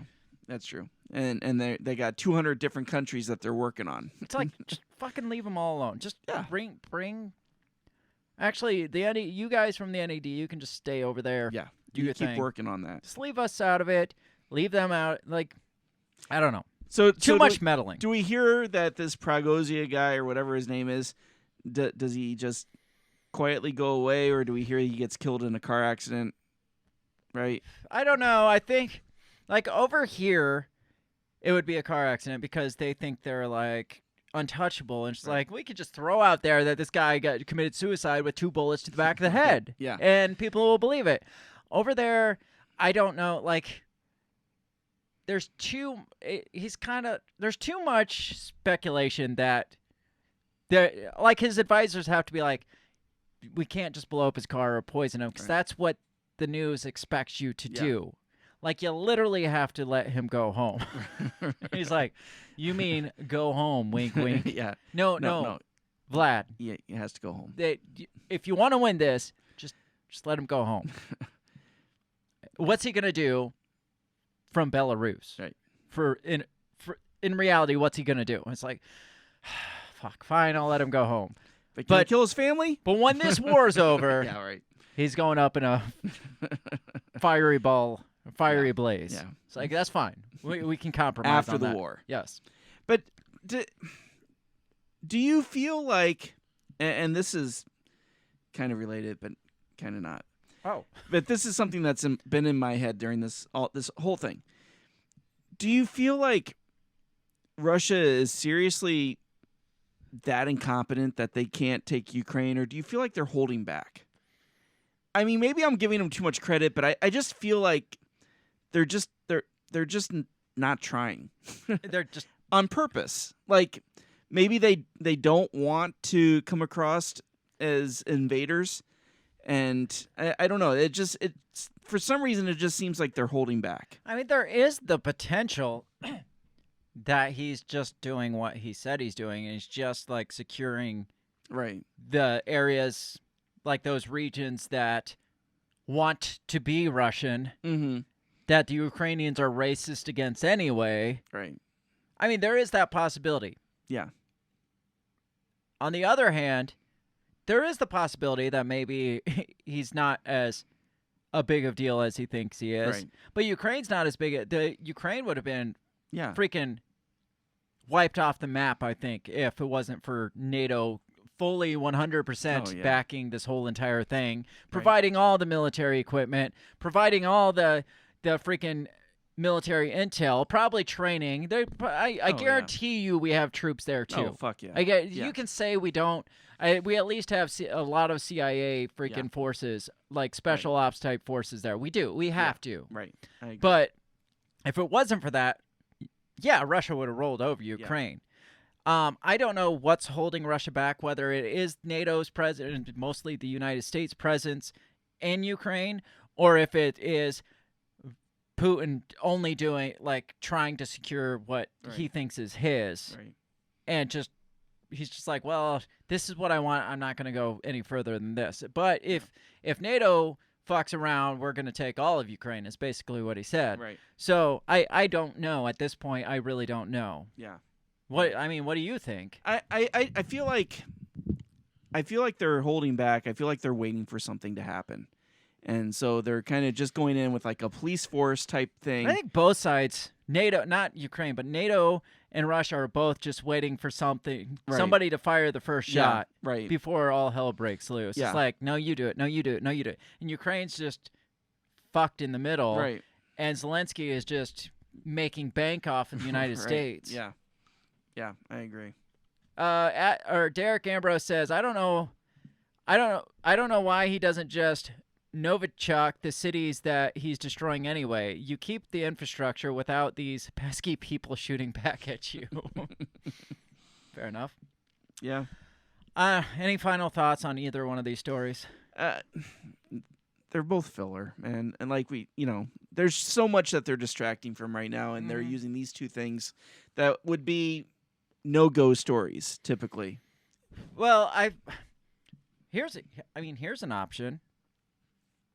Maybe this freaking Prigozhin guy was part of the Ukrainian/NATO offensive plan strategy that they've had in the works all this time, and they were just trying. Maybe it took so long because they were trying to convince this guy or find the dollar, or maybe find a guy that would do this. Maybe this internal beef was part of that offensive, and we're gonna find that out 20 years from now that this guy was actually, the offensive was this guy, and then that was a major flop, and Putin was just like, yeah, just fucking go home. And we're like, well, that was our only plan. That's the plan we've been working on for the last 6 months. What? Now we got nothing. Yeah, right. Well, but I can also see, because remember they found those like mass graves? Mm-hmm. I mean, maybe this guy and his group were responsible for, maybe their whole thing down there was like, hey, just create as much chaos as possible. Maybe. I don't know. I don't fucking know. Yeah. I don't know what's going on there. All I know is the stories they throw at us, and I don't believe most of them. No, and you can't, because they're all bullshit. Mm-hmm. Goes to Kiev. The freaking chick with the airsoft guns. Yeah, right. Miss Ukraine. Yeah, fighting it back. Oh, wait, but she's Nazi. I don't know. Yeah. Does this war ever fucking end? Yeah, when they figure out the next one. Maybe it's Taiwan. China. Yeah, China. Taiwan and China. That's all I got for this. I mean, a bunch of nothing sandwiches. Yeah. That was supposed to we're supposed to hyper focus, which we did. I mean, we made it over 2 hours, so we did what we were supposed to. Yeah, hyper focus on these two things. Yeah. Pay more attention to the stuff that we didn't talk about. The few things you mentioned. Mm-hmm. I'm interested in the Epstein stuff. Yeah. It's not going to go anywhere. It's fucking. No. It's J.P. Morgan. Right. It's not going to go anywhere. Just like him sinking the Titanic hasn't gone anywhere yet. Right. This whole freaking coup in Russia, it's nothing. Yeah. I mean, if they tell you that the people are uprising, it's not happening. Yeah. I mean, no. I don't know. I don't know where to go with this. It was just worth talking about, just because it's worth talking about it because it's about hilarious. First of all, but yeah, it's hilarious, but it's also about what's not said, right? Right. Exactly. That's the key. Again, what's the right hand doing when the left hand is signing or whatever. So I want to find out how this Biden stuff's going. Yeah. Have you heard anything even about the Trump freaking trials? No. Like that's kind of been and just maybe come and gone. And maybe that's because it's a nothing sandwich too, and they just don't want you to know that. Right. Exactly. Right? So, I mean, you've got a sitting president and a former president, like both having charges against them, and we're talking about billionaires in the bottom of the ocean. Right. Yeah. That really doesn't affect us in any way, shape, or form. It's not like they were on the verge of like some breakthrough in technology or advancement in civilization, or I mean, they were just supposed billionaire explorers or whatever. Yeah. That we're looking for space aliens or something. Right. Yeah. And the coup is just, somebody who's been manipulated to create a scene. Oh, yeah. And that's all it was. Yeah. Just like J6 with people right. manipulated to make a scene one way or another. Yeah. That's all we got for this one. Let us know what you think about either one of these stories. Yeah. Find any legitimacy. Is there any theories you got out there? Spicy theories, conspiracy theories. We like them all. We do. I mean, it could be the most off-the-wall conspiracy theory regarding the Titan or regarding this. Maybe the Titan was taken by aliens, right? Possible. Is it near the Bermuda Triangle? No. No, it wasn't at all. Let us know what you think. You can find us all over the social medias at our handle at Break the Bell Pod. We do have a Facebook chat forum called the Breaking the Bell Forum. You can hang out there if you want to remain anonymous and be crazy anonymously. You can hang out there. Your friends won't really see what you're doing there. Or you can follow me on Twitter, which is where I haven't been on Twitter. This summer's just kind of been... It's been a crazy summer. I just kind of disconnected from social media a bit because I like to live in real life sometimes. Right. But I do like to hang out on Twitter. So if you want your friends to know, or your friends already know that you're fucking nuts, come hang out with me on Twitter and anywhere else you can find us. Like, subscribe, share, all that stuff that we tell you at least 2 or 3 times per episode to do. So that way we can be famous and rich, but mostly rich and kind of famous. Yes. Are you here next Monday? No, I'm not. Jesus, fuck, man. I know. We'll figure something out, hopefully, next week. How many months are you gone this time? Well, just this week, and then I'll be back the next week, but then I'll be gone the following week. Where are you next week? Well, next week I'm, let's see, I'll be in Des Moines. The fuck's in Des Moines? There's a party, a 4th of July party. And then the next week I'll be here, but the following week I'll be in Okoboji. So the fuck's in Okoboji? Just vacation. You just went on vacation. Well, I know, but it's summertime. Good God, man. Whatever happened to you, we don't take breaks from this thing. And this year you're like, actually, I'm going to take all the breaks, like all of them. I'm making up for the last 3 years in a month. I know. We'll figure it out without Bill. I might just fire Bill next week. I was thinking about we could put some of our like classic old shows on, right? I have a 3 strikes you're out policy. I think I'm on like 6. Well, you're out twice. We'll figure something out for next week. Be back here next week. Hopefully what day is 4th of July? Is it on Wednesday? It's Tuesday. Tuesday. So it won't be Tuesday. I guarantee you that. Potentially on Monday, I'll be doing something. Maybe it'll be a short, sweet, like Shoot happy off some fireworks. Yeah, in this space. Yes, Yeah. that's what I'm going to do. Now, if you do Wednesday, I'll be here. Why the fuck would I do Wednesday? I don't know. That Why just wouldn't doesn't you? even make because the show releases on. How am I supposed to that's release true. a show Wednesday morning if we don't record it till Wednesday Isn't night? it live? But I released the episode in podcast land. Just release it same time. It doesn't work that way. There's a lot of stuff that Just goes into it. Just put out the live stream the 1984 show. That's a good one. We'll see. Yeah, we'll see. That was an old one. Yeah. We might have sucked back then. No, that was like show 3. We got to get out of here. This has been fun. Let us know what you think. Come back. All the stuff we tell you to do. Definitely come. Please come back. For the love of God, Yes. come back. Tell your friends about us. We'll catch you next week or maybe not. Have a great rest of your week. Peace. Goodbye. The Break the Bell podcast is brought to you by you. So pat yourself on the back because without you, we would be talking to ourselves. A special thanks to our Patreon members, Justin Zielinski, Remzo Martinez, Stephanie Parker, and T.O. Jacobson. A shout out to our sponsors, Run Your Mouth Coffee, the On the Run podcast, and Goulash Media. If you'd like to help support us, visit patreon.com/breakthebell or buy our garbage at breakthebell.bigcartel.com. Get back here next week and let us continue to invade your ear holes. And as always, never stop talking.